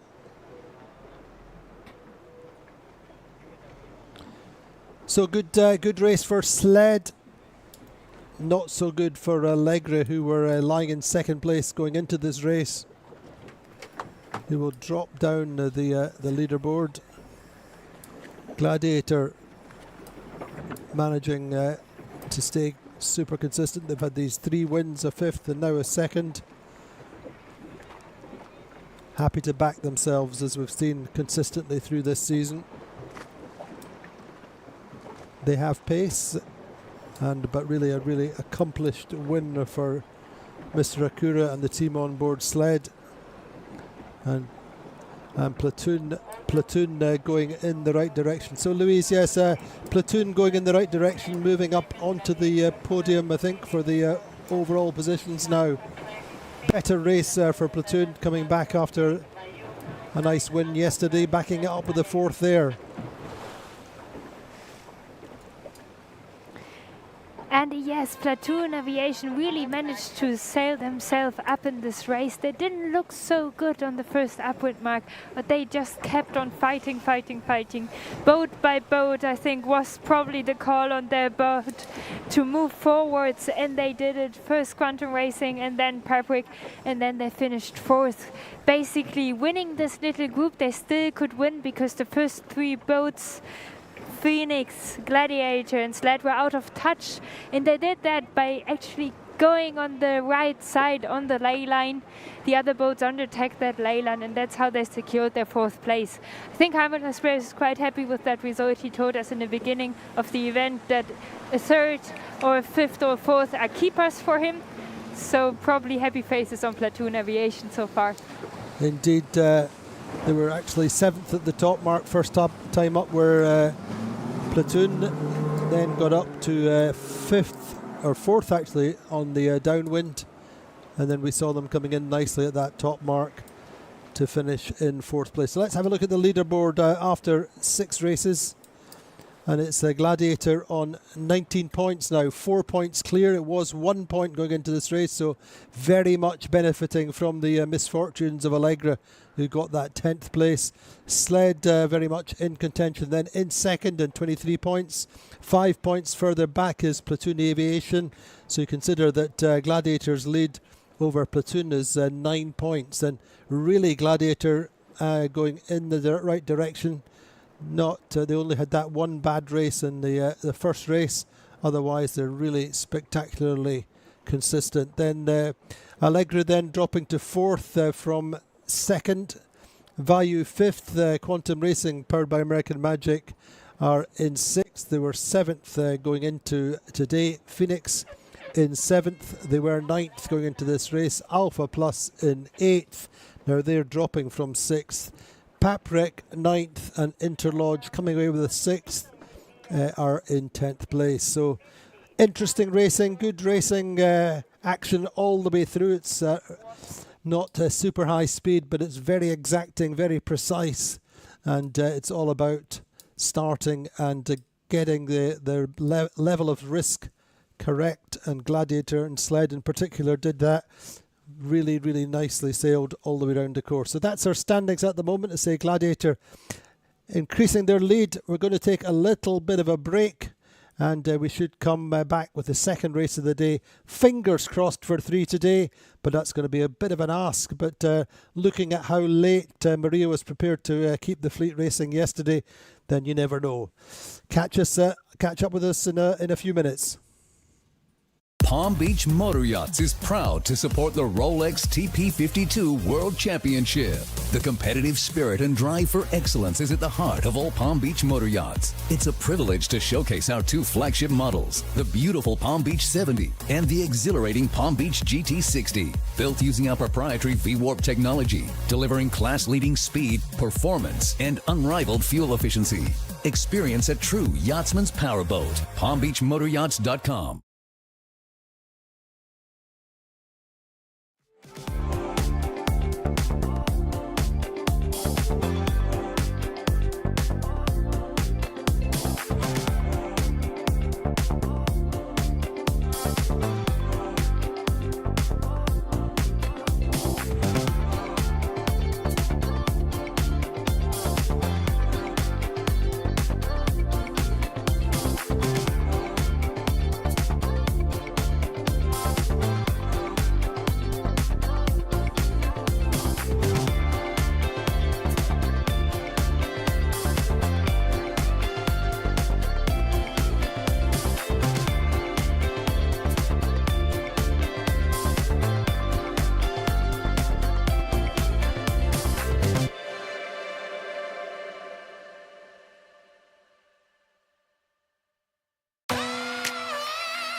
Lately I've been thinking a million things I want to say. Now I'm looking in your eyes, but I'm wandering to your lips. See, I'm trying to keep it cool while I'm hovering for the kiss. 'Cause I've been needing you like old-fashioned orange slice, sweet like daiquiri with strawberry crushed ice. Know you like a margarita with the hot spice. Love the taste of paradise. No, it's never been the right time. Like we're holding back the storyline. And I'm waiting at the end of the night, thinking of you. Took your number from a friend, but I never called. I started writing a DM, didn't sleep at all. Not awake that night. And every time I go out, I'm looking around to see you there. Where are you? And my heart skips beating when your perfume's in the air. 'Cause I've been needing you like old-fashioned orange slice, sweet like daiquiri with strawberry crushed ice. Know you like your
I know better.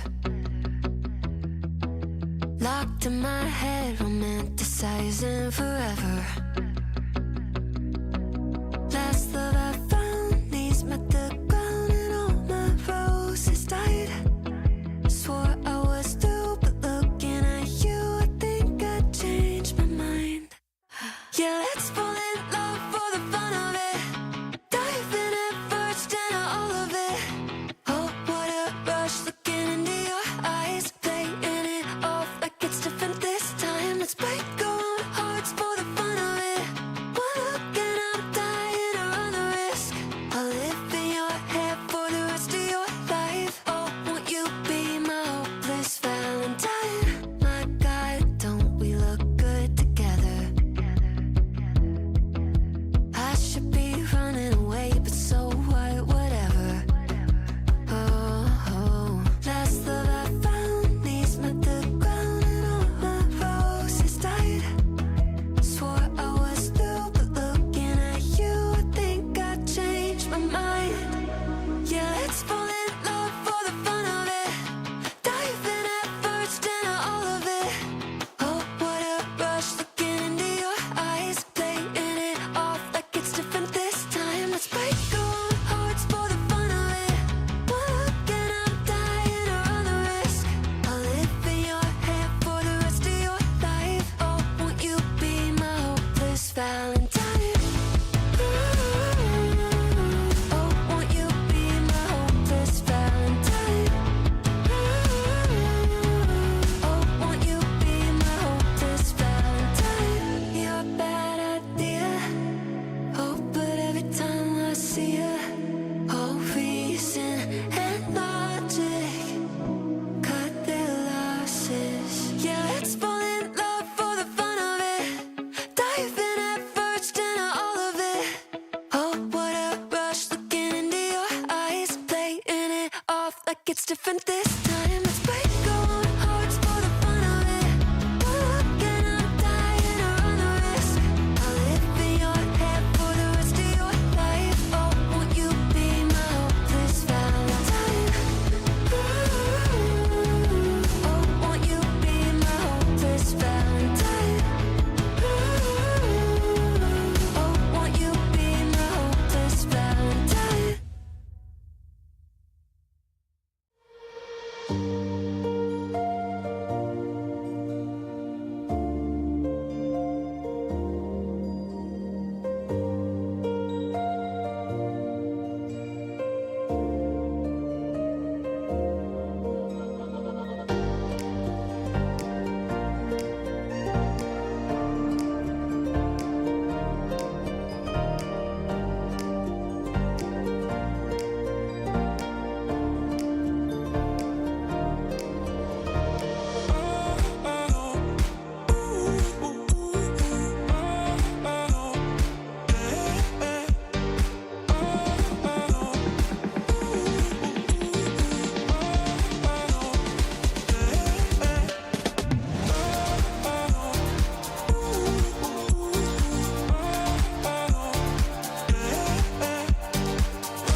racing us back at the top of the world.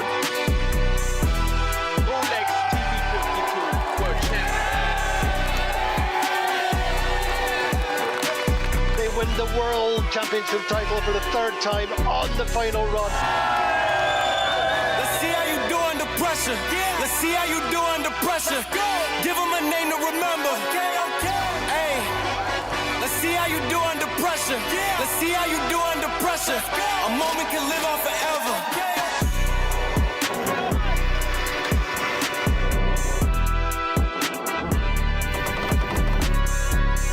Hey, let's see how you do under pressure. Let's see how you do under pressure. A moment can live on forever.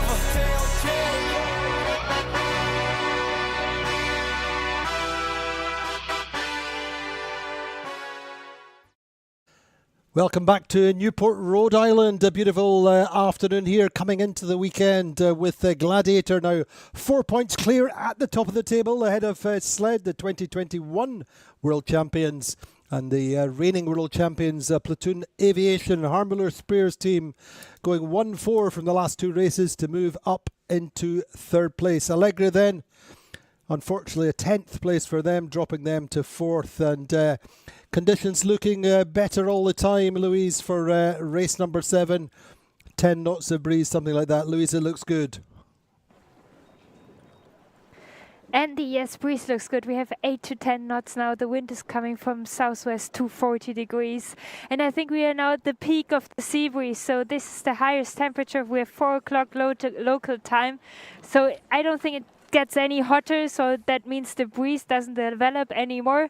So this can be the best racing conditions of today for race number 2, Andy. Indeed, the big question is whether we'll get 3. It's 4 o'clock local time.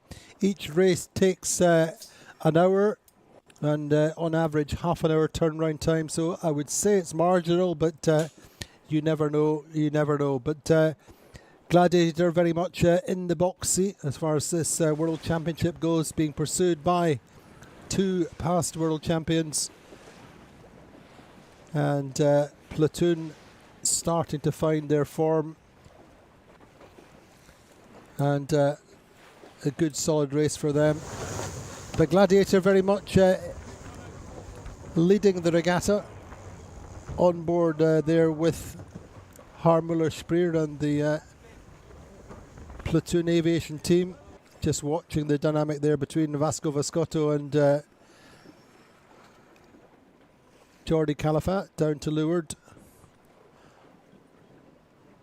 Overhead, it's all about positioning here in general. It was interesting to see Sled winning that with a relatively conservative positioning on the line. Gladiator starting at the committee boat last time. Louise, what do you think about the positioning in the fleet at the moment? Seems like everybody's trying for the committee boat end of the line. I think it's very interesting. So it's absolutely. So it's not a secret anymore that the right side might be better here. You can see all the boats fighting for that race committee boat. They all want to start off on the right side as Gladiator, Sled and Phoenix did it in the race before. And they were in the leading group, so they all probably think if they start off right, get the chance to go to that right side, they can have a good race. And there are a lot of teams here who really need a good race to move up in that leaderboard. But not everybody can start at the committee boat end of the line. We're so just very watching, tight positions here. Just watching Gladiator just holding a value up. All the time they hold value up, they let Platoon off the hook to leeward. On board the final countdown with value. You can see Gladiator just to leeward off them, bow forward his Platoon. Gladiator coming forward, nice speed build. We have 10 or 11 seconds to go. Just trying to keep the door closed to value as much as possible. Speed build, nice for Platoon Aviation. Now then, Platoon Aviation for me win the start. They've got pace, a little bit of height over. I think it's an Alpha Plus to leeward of them. Couple of boats second ranked off the line. Gladiator tacking off. But Vayu get to the right earliest, first attack onto port.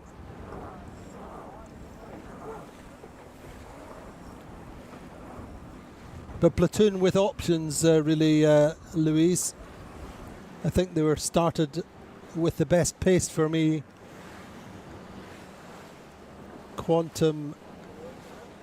Yes, absolutely. So for me, Platoon won that start. They had the best pace, as you've just said.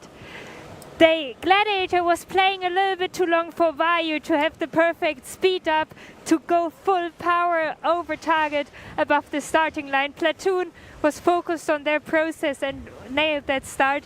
So now for me, they're in a similar position as Sled was in the race before. Exactly. So just windward of Gladiator and probably all the way to the right corner now.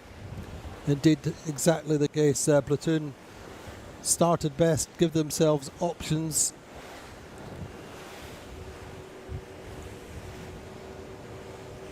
So too, though, they didn't really have pace off the line, but trying to get to weather off the fleet. And also Sled furthest to the left of the boats on port just now. Pushing still to the left, we have Allegra tacking now. And further out beyond Allegra, we have Phoenix.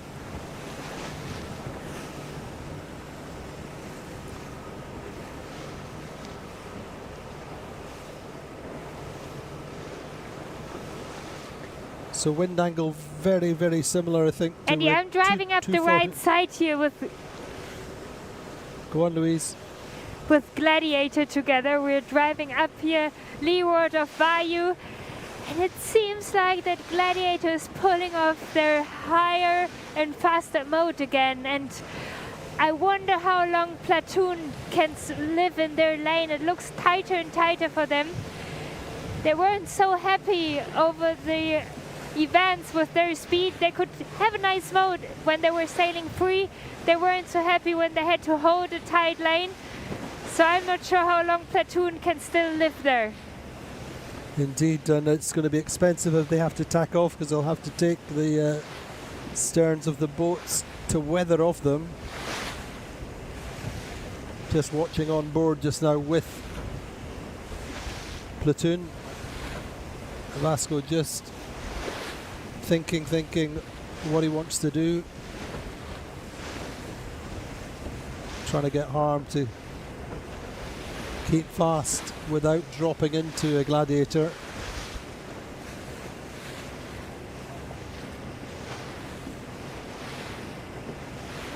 Platoon looked to be quick enough in isolation there.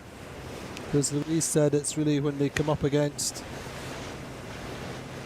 in particular, Gladiator, bow number 4 just there.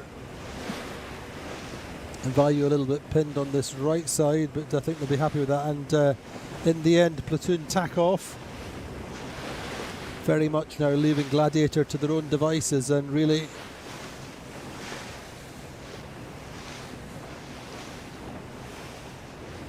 you'd have to say that Gladiator are on fire for the moment.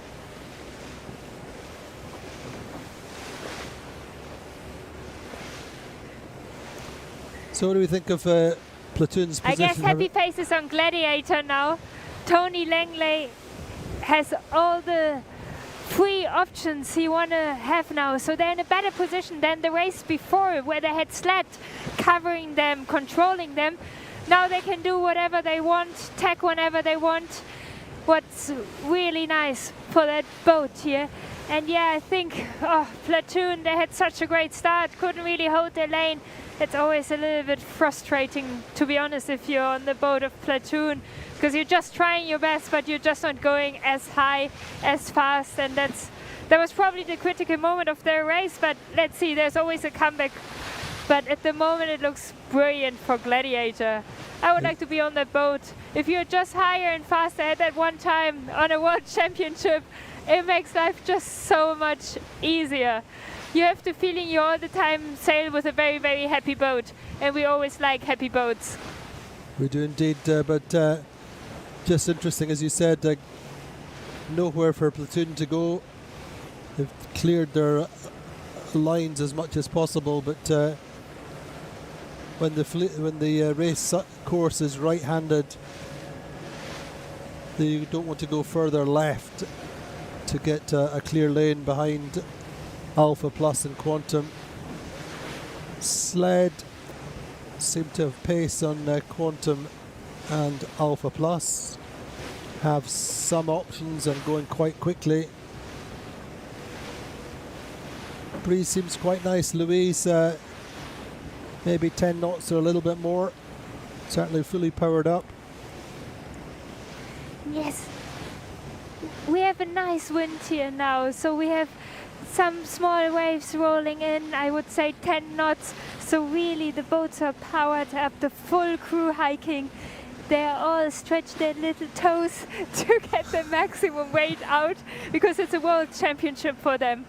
As Don on Vayu said, it's not just a race of a season, what is already very important for these boats. No, it's the world championship, so they really want to make sure they win this event, so they give it all. Don from Vayu, the helm, he had the impression that boats are just pushing a little bit more, so it's about to really stretch all your body now in that upwind to go as fast as you can, especially if it's such a one-way track where everybody goes in the same direction and the fastest boat will round that upwind mark in first position, Andy. Indeed, we're just looking then at a nice overhead shot of Gladiator versus Vayu. Gladiator, as Louise said, seemed to have height and pace. And going quickly.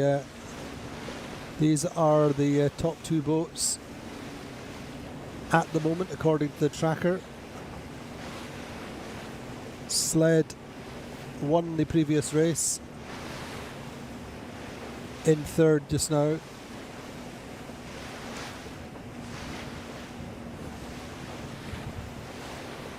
But certainly things moving a little bit quicker with this slightly stronger wind pressure.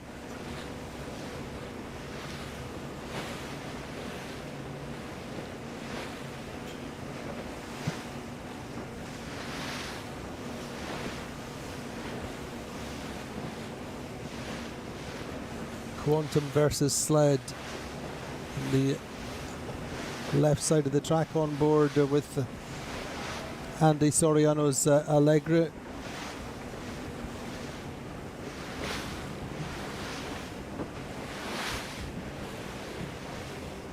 And in the pre-start of that second race, I've seen the strategist Will Ryan, probably the longest time in the mast, trying to understand the wind, trying to see where there is more wind on what side, to then decide what starting line to pick and where to go in the upwind. So they really wanted to reset from the race they had before. I think they were just trying to do their process, trying to get back in the next race, and they tried to take their routine, their preparation very serious. And yeah, let's see how they get in there from the left side. What we had very often for this race course now was the right bend, so the banana these boats are getting when they tack onto starboard, they're able to go higher, higher, higher, but you can also have more pressure on the left side.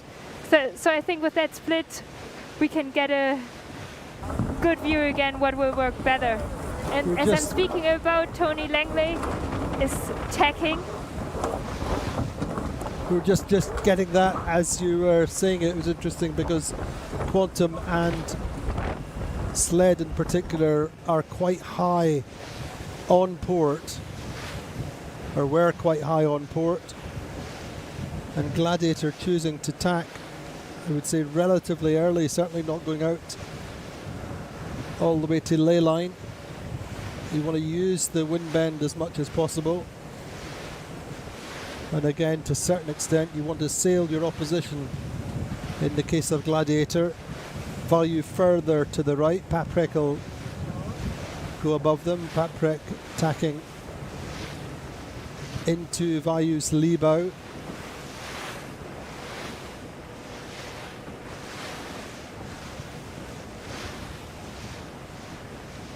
But looking like that left coming in slightly stronger. This is fascinating then. Sled and Quantum For sure, Gladiator behind Sled and Quantum going across. Phoenix furthest out to the left.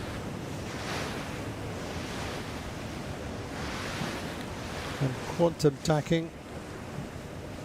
Looking very much like Sled have profited.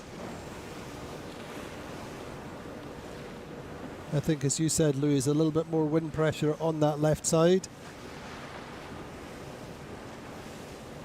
Starting to Yes, take exactly. It control of looks the like fleet. that they might have had a little bit more wind there on that left side, and now as the boats are tacking onto starboard, they all want to have a free lane to take the advantage of that wind bend. But how interesting is this racetrack, isn't it, Andy? The race before, it was all about going in the right corner. Now as the seawind had already developed a little bit more, there are options from the left side. So the boats who started more in the middle of the starting line to have more options actually now are gaining, because they could go more to the left and have more options.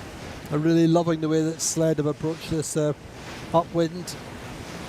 Relatively conservative start in terms of positioning. They give themselves options. They've certainly found this early pressure on the left side. Gladiator pushed the risk more, went to the early right. Hasn't really worked out for them, so really have a fascinating situation where Gladiator lead Sled by 4 points on the leaderboard for the World Championship, and at the moment Sled are 4 boats ahead of them. So maybe we'll see the tables turned by the end of this race, or at the end of this race, but really Sled sailing a great first beat so far.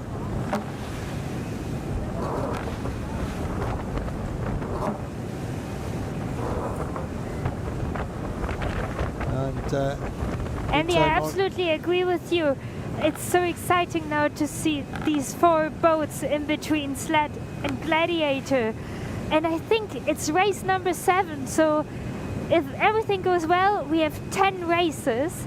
That means it's now the moment you already start looking for the other boats close to you.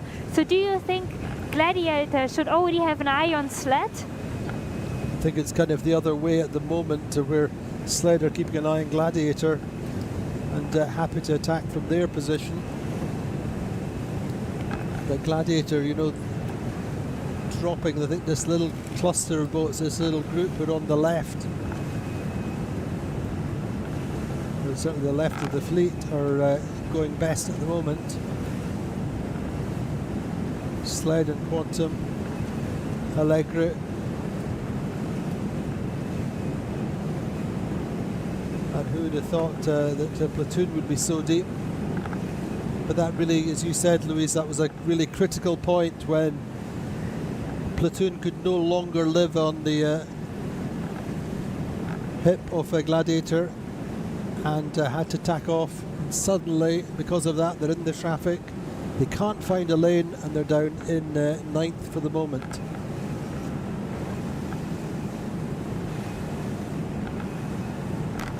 But Sled have quite a comfortable lane, I would say, for the moment. They have Phoenix just to windward, but behind. And certainly Sled have Quantum in their pockets for the meantime.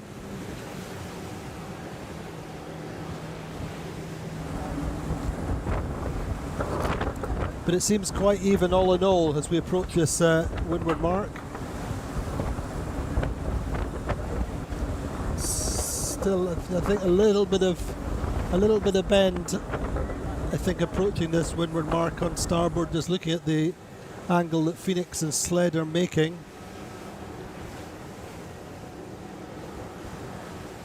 Phoenix just under ley line. Andy, I agree with you. I'm at the windward mark now.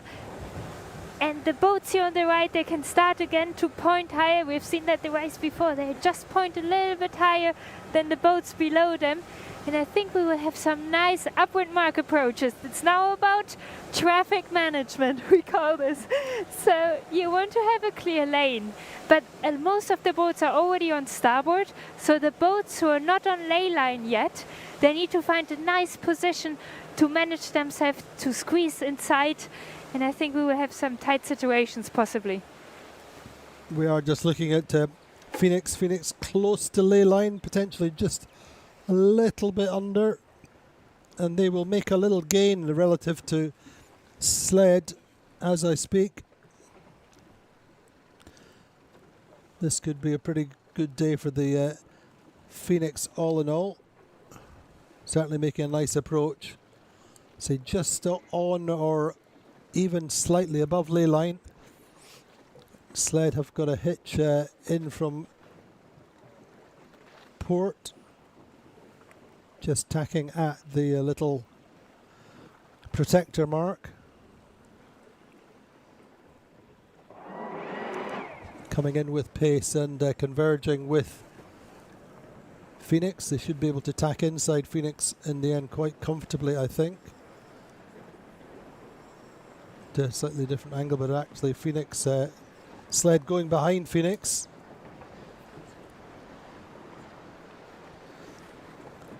So then Phoenix are going to lead round the top mark. Quantum coming in late from the left.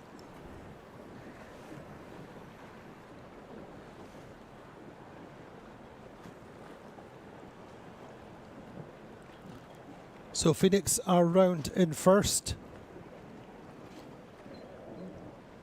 Sled is second. And the good thing for them is they have Quantum now round in third. Allegra in a very, very tight ley line, looking quite vulnerable there. Gladiator even just a little bit shy, but coming around with pace. Now this is tough then, Louise, for Allegra, but Gladiator getting round next. Now that really is messy and horrible for Allegra. Allegra impeding Platoon. Really, it's going to be expensive for Allegra, who'd fought back, and I think they're going to end up on the mark.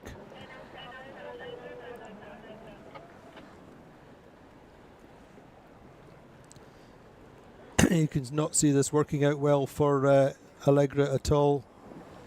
Interlodge at the mark as well.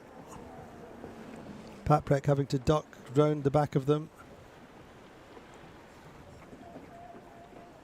And Vayu.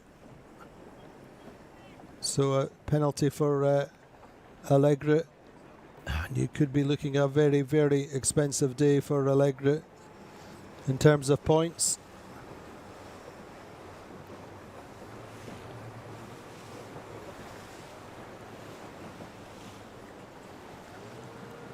Vayu then 8th.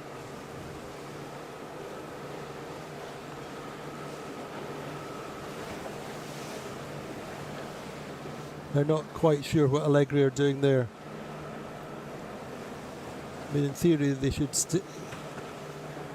sail clear and take their penalty, but they've impeded Paprec going across their bows. But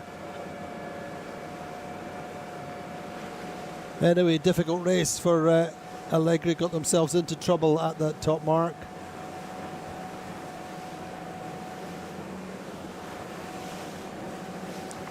But a good upwind for Phoenix, Louise. Sled, really nice, super consistency today.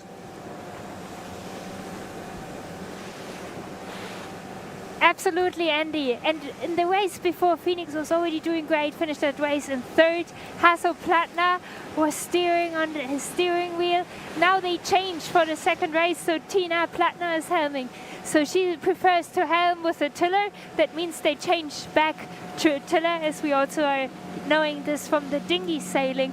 And coming in from the left side, they're super good together with Sled actually then winning Sled at the upwind mark, and Quantum also getting in there. And then I think Gladiator was the last boat who could still come around the upwind mark before there was this drama with Allegra. Allegra was just very, very shy on ley lines, tried to squeeze around there, but then unfortunately they got stuck. And I think Patrick, the French boat, who were on top of them windward, was a little bit the victim out of this whole situation, because they then had to keep clear, had to sail leeward, had to go around the mark, basically then try again to make that mark. And whilst they were finally making the mark, Allegra was trying to do their penalty, got a little bit infringed again with Patrick. So yeah, I feel a little bit sorry for the French there. We're a little bit double victim of the whole drama, but I think now they all want to attack. But this is why we can now see the three first boat as a leading group extending from the rest of the fleet, as we had in the race before as well, Andy. Indeed, just looking at the standings, and Gladiator will still be at the top of the table just now, by 4 points ahead of Sled. Platoon would be up to third.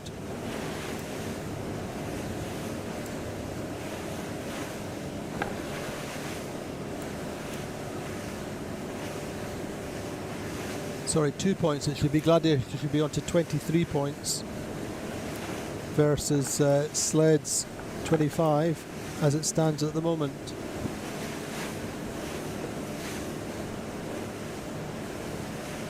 Platoon into reasonably comfortable third place. Allegra dropping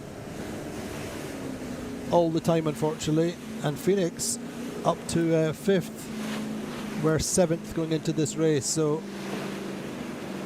I think the Plattner family would be pretty happy to come away with a 3 and a 1 for the day. A great testament to the skills on board Phoenix generally, and in particular the afterguard, Cam Dunn and Ed Baird, put their faith in the left, and it came good for them. Sled a little bit more conservative. And Quantum, for me, sailed the top third of the beat really nicely.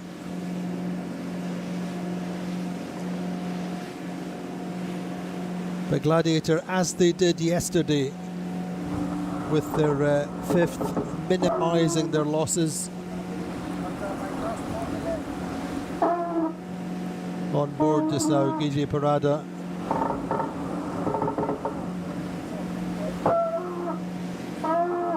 You can't help smiling when you have Gigi, an Argentinian, wearing a Union flag round his neck, and that's the measure of the respect and enjoyment that he has racing with his team. Multinational, multicultural, and enjoying each other's company on and off the water. So Gladiator pushing hard, but as Louise said, quite a distance between them and Quantum.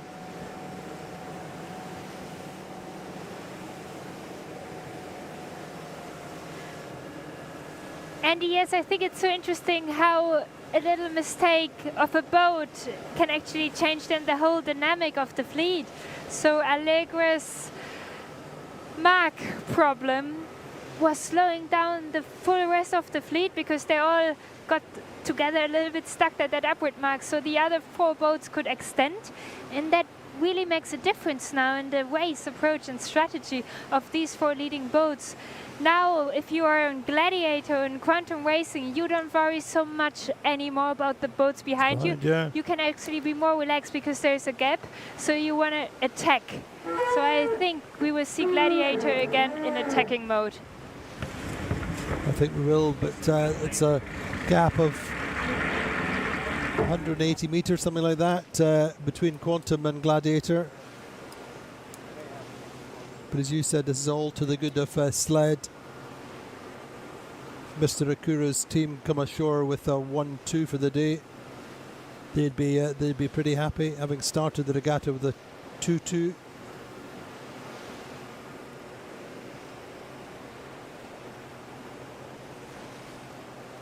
And of course, this is the penultimate day.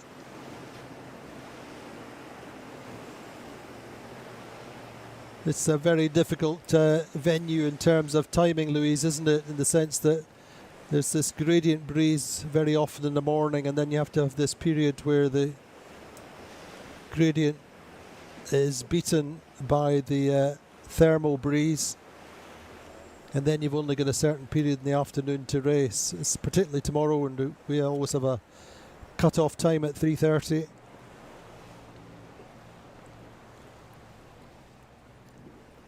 Andy, I absolutely agree with you, and it also seems like just a very difficult venue here regarding the wind conditions. I mean, in the race before we had a right shift on the first upwind mark that made the right side so much stronger, and I think now we just had also a big left shift, so I wouldn't be surprised if they would change course for the next upwind.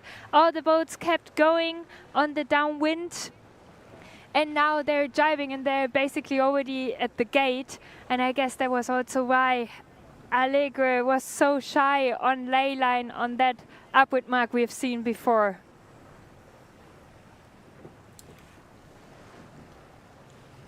Indeed, it's so important not to get yourself into that situation.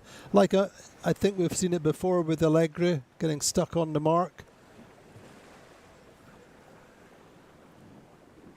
And it really proves costly. I mean, the spread of the fleet generally now, we have 850 metres between first and last. That's half a leg.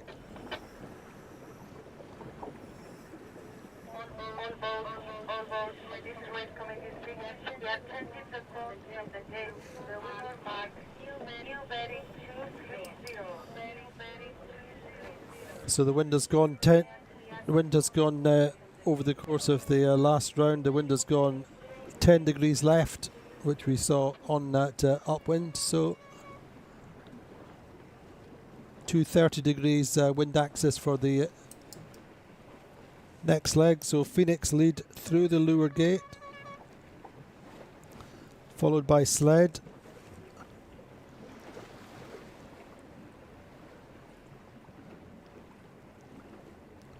And then it will be Quantum Racing. So once again, Louise, two boats going round one mark. Quantum in third, looking like they'll go round the right-hand mark, as we see it. Yes, exactly. So I think exactly. So the wind is left shifted, so they want to be on port as soon as they can, and now Quantum Racing took the other mark and they have all the way free to go with the shift. Indeed.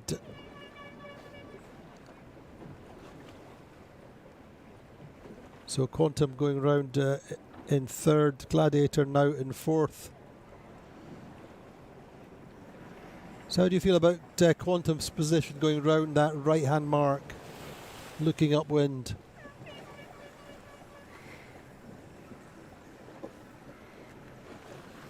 I really like Quantum Racing's position here. If I look upwind, I can see the upwind mark, and it looks like that they're in free wind here, so they can sail their own mode. They're a little bit out of touch now, obviously, with Gladiator, who's going in the opposite direction. There was the boat exactly behind them. But I think at that point, Quantum Racing can only control their side. They're heading with the shift to the right side, so from now on, they can only control the right side and the boats who follow them.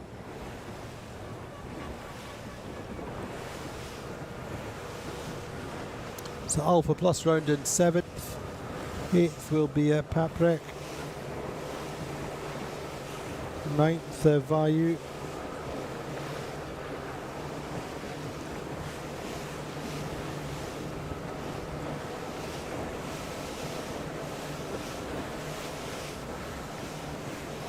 Indeed, ninth, Vayu coming in, looking like they're going to sail a long way to the right-hand mark, perhaps, or no, going for the jibe drop on the left-hand mark.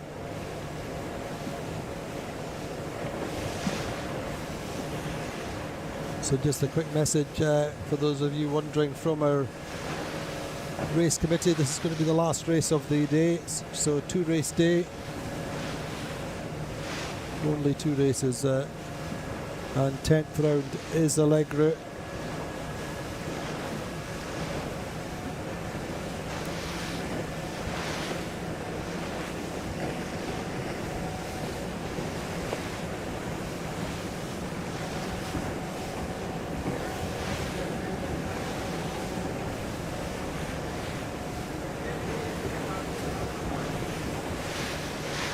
But these top 3 boats well clear.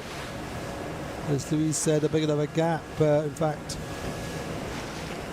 150 metres, 100 metres or so between Quantum and Gladiator. But good conditions now, fully powered up, going upwind. Quantum chasing Sled.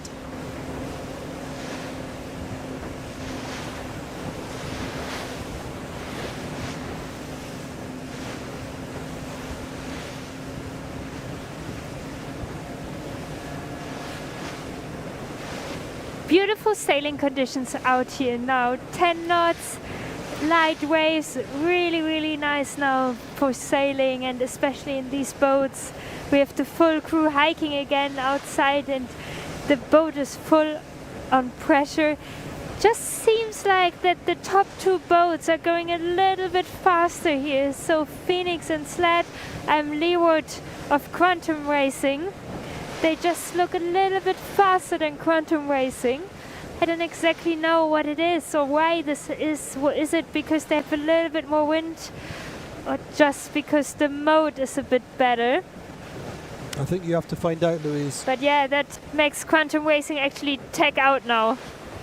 That makes them tag out now, and I will work on it, and I might have an answer for you tomorrow, Andy. Good. No stone unturned, Louise, now. Projected standings then, 23 for Gladiator, 25 for Sled, 31 for Platoon, and 36 for Allegra. Phoenix 38, Quantum Racing powered by American Magic in 6th, Alpha Plus in 7th, Value 8th, Paprec 9th, and Interlodge 10th. So I mean, if we consider that the standings going into the final day, Gladiator leading in with a couple of points over Sled. I think they'd be quite happy with that. Certainly in the mix. And also Platoon getting up into podium place. Not been very close to the podium so far this season. 7th in Newport a month ago, and indeed 7th at Palma Vela back at the end of April, beginning of May. So things finally going in the right direction for Harmuller Spreer and the team on Platoon Aviation. Be a big ask to turn over 9 or 10 points on the final day. But let's see what we have planned for tomorrow, whether we get 3 races. In fact, Maria Torrejo, our principal race officer, has just indicated that she's planning to go for 3 races tomorrow. The big question is whether she sets the fleet out very early to race in the gradient breeze, or whether we just cross our fingers and hope that we get 3 in the sea breeze. Or maybe something different. But anyway, Tony Langley there standing up, checking out the breeze coming into windward. Chris Hosking there at the back of the boat on the runner. Very, very good set of eyes, and always inputting what he sees on the water for the pressure coming in. You see there as he set up for the tack, the drops the handle, the Velcro onto the side of the cockpit. On board now, correspondingly with the Platoon Aviation, 1 place further back on Newport tack. Victor Mourinho then Crusoe's counterpart on the runner. See very much the accelerator pedal controlling the rig.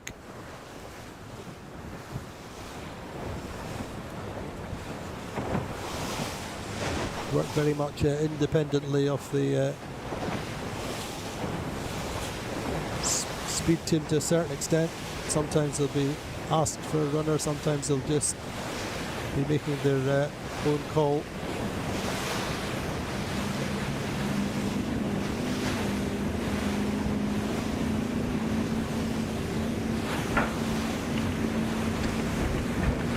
So Phoenix actually stepping a little bit clear of Sled. Sled in turn almost 200 metres now behind, ahead of Quantum. Quantum about 200 metres behind Sled.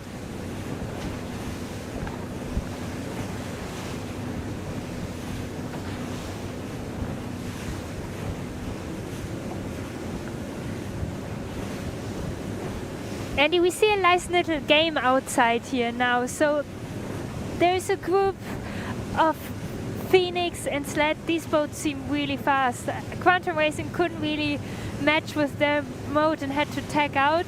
So now there's quite a distance. So now they're actually more worried about Gladiator and Platoon, who's also making good gains here. So when one of these boats tags, then the other boats are tagging, so to always stay in control. And the same happened before with Phoenix and Sled. Sled tagged, Phoenix didn't want to allow them to go on the left, tagged on top of them. That's why Sled had to tag out again. But they wanted to go to the left, so had to tag back. So that's actually was really nice of Phoenix. Tina Plattner there, the only female helm in the fleet. I think this is such a great work of her. And that's why she made these gains on Sled as well. For sure, and Phoenix always been one of the quickest boats in the fleet. Very nicely optimised.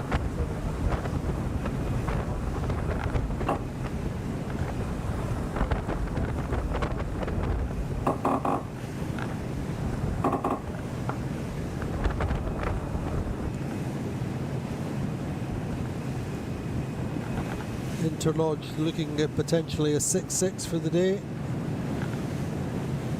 Consistent, really. On board with Gladiator, then tacking with the Jeff Povey, the legendary grinder, Nottingham's best grinder.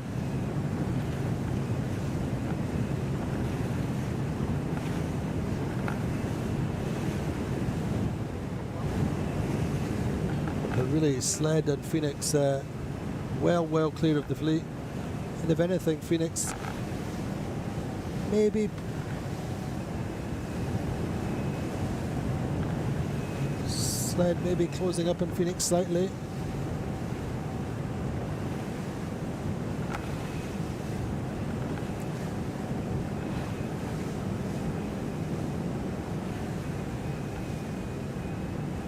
The big question is still on this second upwind. Can Sled get through Phoenix and finish the day with a double bullet?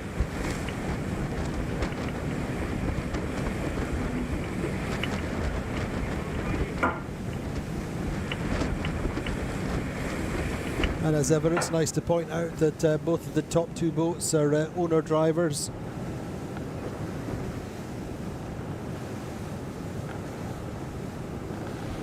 Phoenix, as Louise said, Tina Plattner and Mr. Akura then on the Sled. Harry Melges the fourth, young pro on Quantum. Gigi Parada, pro on Gladiator. Platoon Harm Muller-Speer, amateur owner driver. Interlodge Austin Fragaman, Patrick Cedric Chateau Pro, Alpha Plus. We had Leo, who we interviewed earlier on in the day, Leo Takahashi. Mr. Andy Soriano on Allegro. And Vayu, of course, Don Whitcraft. So Allegro have got themselves through Vayu up to 9th. So approaching this windward mark, Phoenix in control. What do you think, Louise? Can Sled pull something out of the bag and get through on this run? Still plenty of opportunities. It's all about whether Phoenix can keep Sled undercover down the run, which is never easy. Sled tacking first onto starboard. Phoenix will tack pretty much on their face.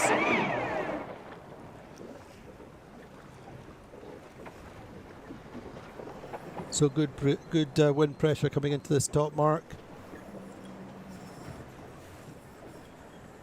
It's close though, Louise, isn't it? Oh yes, it's very close. I think it will be very exciting until the finish. Sled really is pushing here. They want to go for a double bullet, and they don't give them a single break to Phoenix. They stay on them. They try to put them under pressure and hope that Phoenix will make a mistake. But I don't think Tina Plattner will let this lead give away. But for sure under pressure from one of the strongest boats in the fleet. As I said earlier in the day, the list of accolades and honours on board the Sled is really second to none. And they're on the hunt. Then Quantum Racing, powered by American Magic, round in 3rd. Looking at a 10-point day. Not quite achieving the 4 points per race average, but nonetheless, they've had better days, they've had worse. And Gladiator round in 4th.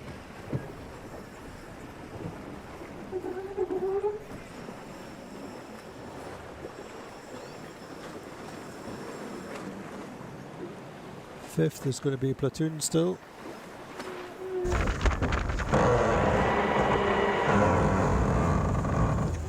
Around the mark now. Javier de la Plaza setting up the kite. Gerd Habermuller on the rail.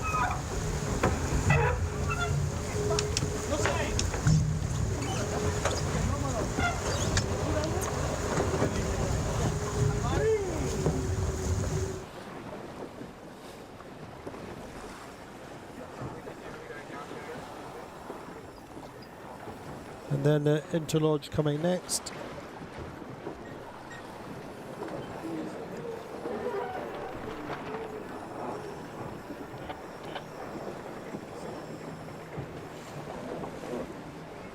Alpha Plus, I think it is just tacking on Paprec.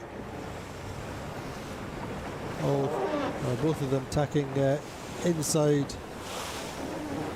Allegro.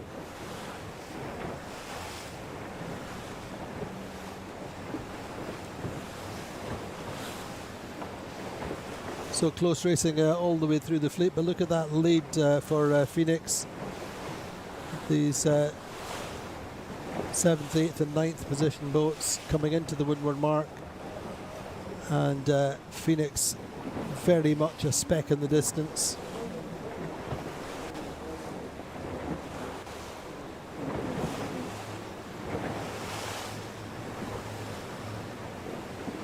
Nonetheless, most of the teams having a lot of fun, enjoying their sport on this beautiful Friday afternoon here in Newport, Rhode Island. For those of you watching from Europe, thanks for staying up and enjoying the action. Maybe even a few in South Africa, the Phoenix fans.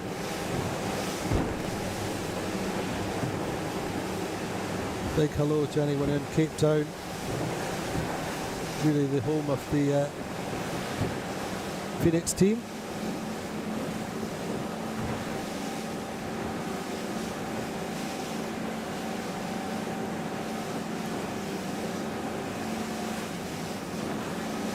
Andy, we can see something very interesting now in the tracking. We were just speaking before about if Mr. Akura from the Newyork Yacht Club on sled will have another chance to Phoenix. And I said, well, they need to wait for a mistake of Phoenix, put them under pressure. And they definitely put them a little bit under pressure. So there was a very brave call to make a jibe as the only boat. So the leading boat jibed at the offset mark. Phoenix, Sled and Quantum Racing continued. So Phoenix opened a door there. They must be very confident in this side to do a jibe. And I can't say yet if this was a gain for them, but they must have been very confident to allow this risk. Andy, what do you think? I think that you analysed that perfectly. I think that it's very unusual for Phoenix to make that kind of take that kind of risk when they're in first. But equally, we've often seen them happy to do their own thing and make gains down the runs.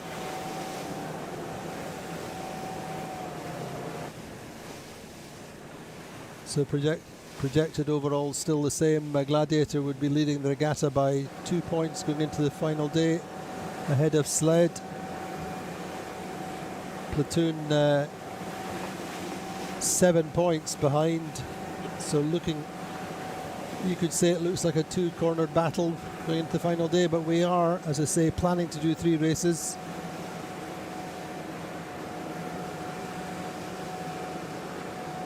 But Phoenix, certainly one of the teams of the day at the moment, with a third and potentially a first. But as Louise said, it's pretty even. Going to be all about the wind pressure. Who gets the more wind pressure coming down to this finish line? There was a little bit more to the left on the upwinds. Whether that's going to work for Sled, I don't know, but certainly our tracker seems to think so.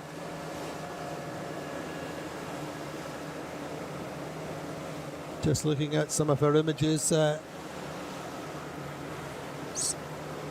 could be close.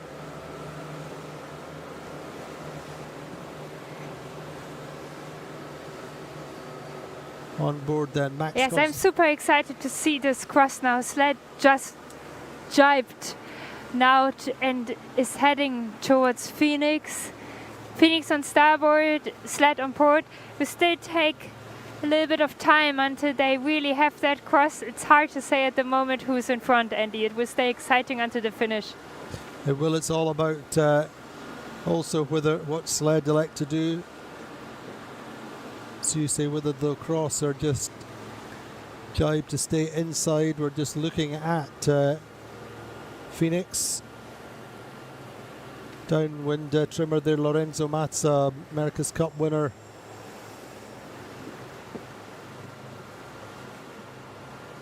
It's the main downwind trimmer. The new mainsail trimmer this year with Phoenix is David Ray from South Africa. Shane Elliott, the navigator.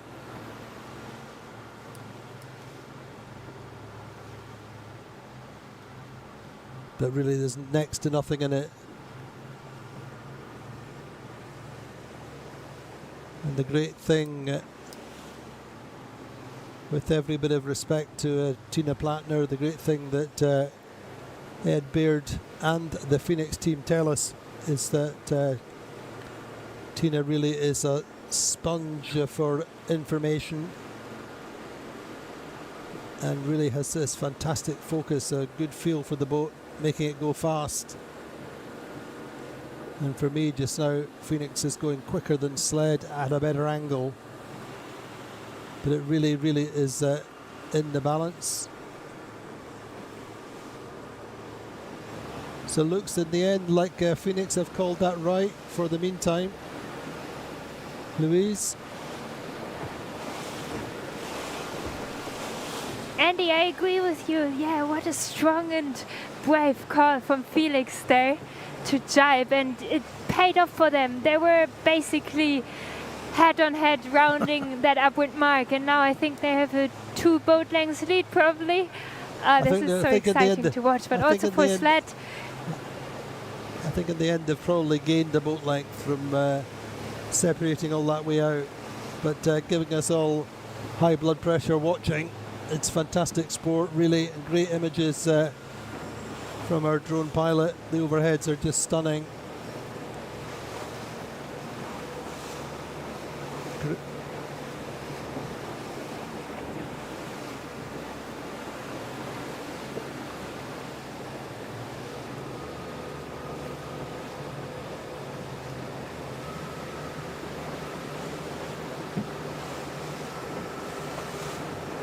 But in the end, actually, Phoenix have opened up very slightly.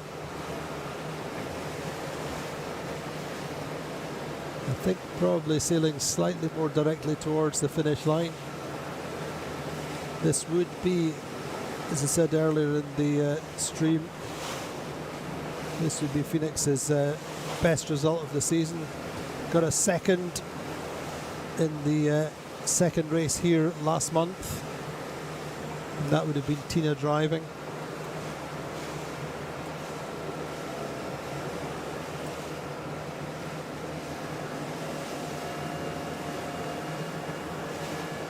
Absolutely, and today the father Hasso Plattner sailing a 3rd place, and Tina, it looks like a win for Tina Plattner, the daughter. So there would be a 1st place for Tina. So happy family Plattner tonight, Andy. What do you think? Absolutely. Tina has a very fixed routine when she comes ashore, and part of that routine always involves a gin and tonic, and at the moment most of the teams will be heading to the New York Yacht Club. Anyway,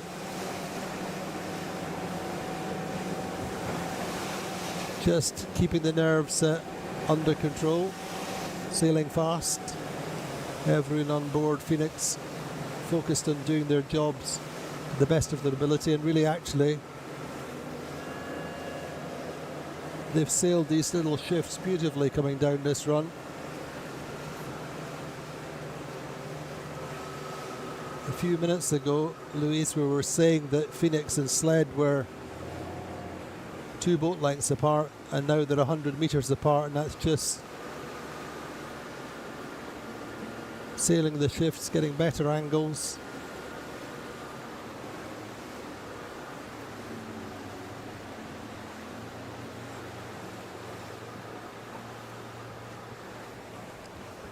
Coming in towards the finish line. Phoenix, I think Phoenix will get in on this jibe, Louise, or maybe a quick hitch at the end. I'm at the finish, and it looks like that Phoenix can get on this jibe into the finish. Maybe they have to bear away or just like soak down to the finish, but it looks good for them. Indeed, so the Plattner family flying the flag for South Africa. I think we'll see some happy faces on board. A really solid day for them as they come through for their first race win of 2024 in the 52 Super Series. And 4 points for the day. That's pretty good. Mind you, so too is 2 seconds for the sled team. Handshakes all round, good job, well done.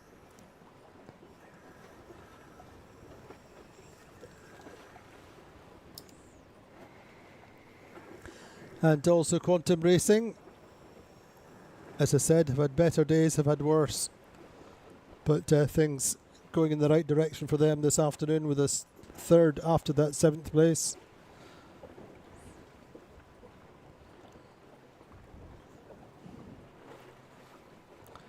But they really have 8 or so points to make up to get on the podium.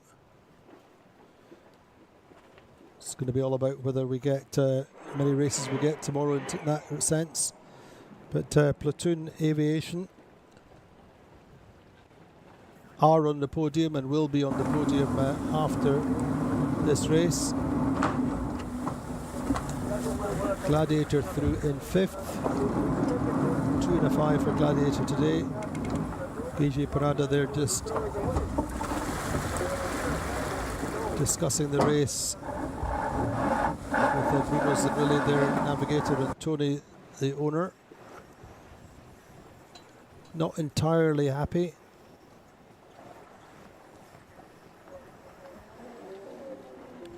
Interlodge then coming through next.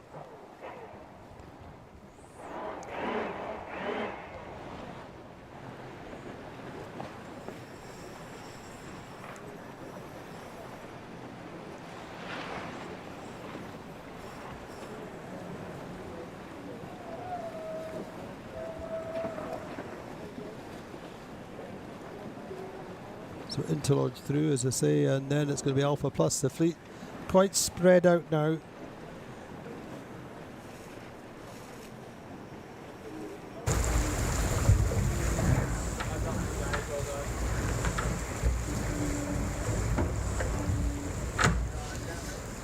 Alpha Plus coming through now. Not so happy, but nonetheless.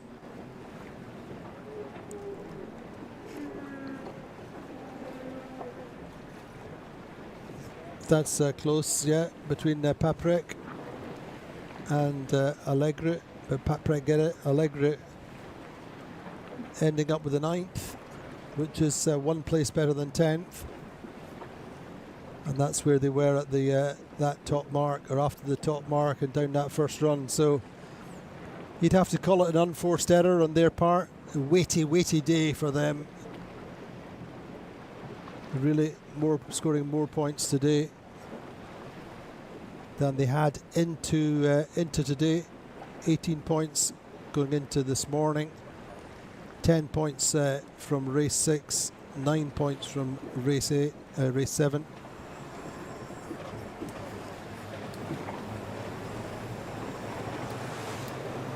So there we go, two good races in the end in the sea breeze. Small delay in the morning or early afternoon. I would say that our race officer, our race team, Maria Torrijo, and the men and ladies on the committee boat got the timing very much right in terms of when we started racing. It is 5 o'clock local time. So good to see the Phoenix team performing. You say they're the team which finished up the 2023 season with a regatta win, and that was, of course, before the return of Hasso and Tina Plattner.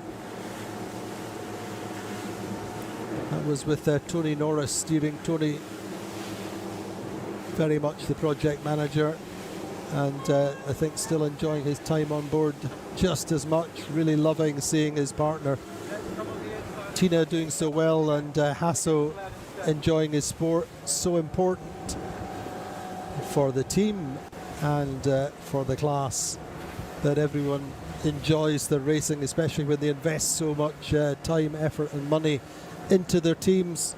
It's great that everybody has some good days over the course of the season. So Louise, then a good race win for Phoenix, but Sled and Gladiator so close going into the final day.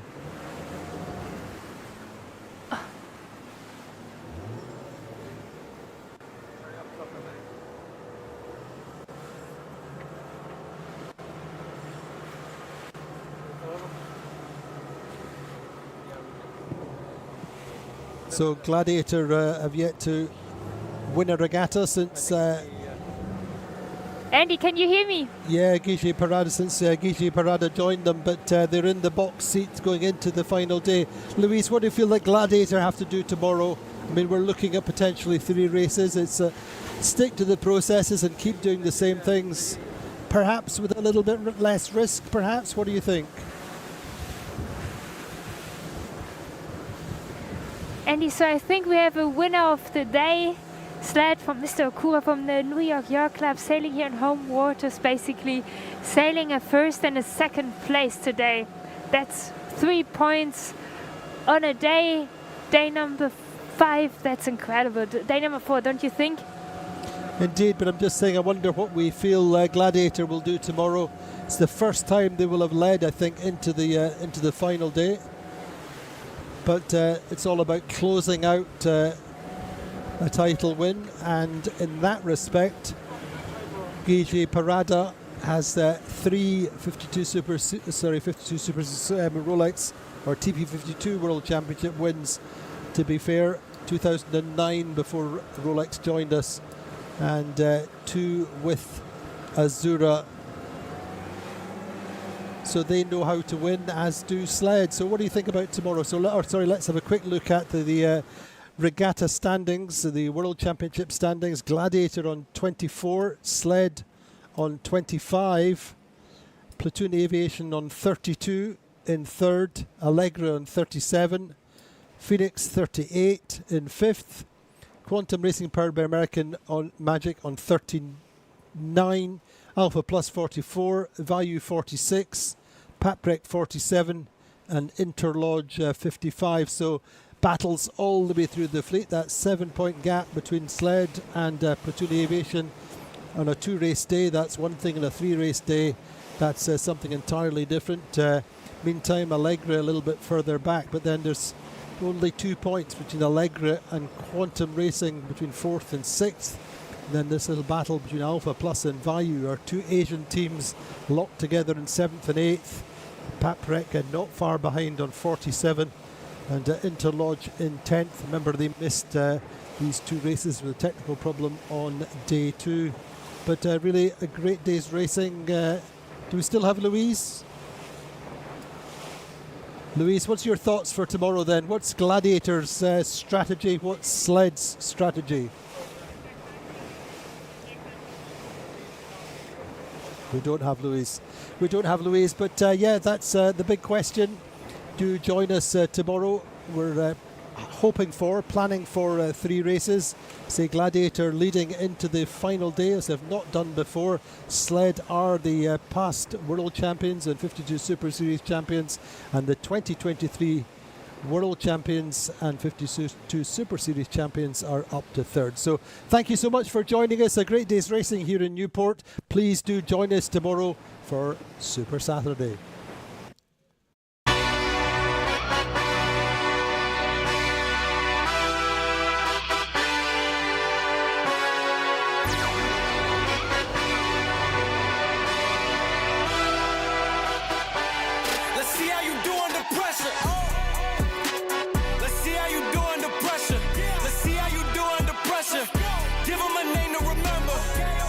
Quantum Racing is back at the top of the world. ROLEX TP52 World Champion. They win the World Championship title for the 3rd time on the final run. Let's see how you do under pressure. Let's see how you do under pressure. Give them a name to remember. Hey, let's see how you do under pressure. Let's see how you do under pressure. A moment can live on forever.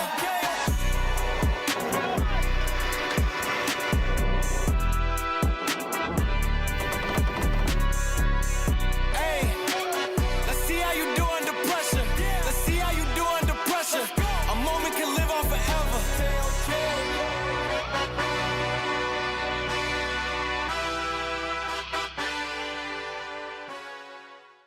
Palm Beach Motor Yachts is proud to support the ROLEX TP52 World Championship. The competitive spirit and drive for excellence is at the heart of all Palm Beach Motor Yachts. It's a privilege to showcase our 2 flagship models, the beautiful Palm Beach 70 and the exhilarating Palm Beach GT60, built using our proprietary V-Warp technology, delivering class-leading speed, performance, and unrivaled fuel efficiency. Experience a true yachtsman's powerboat. PalmBeachMotorYachts.com.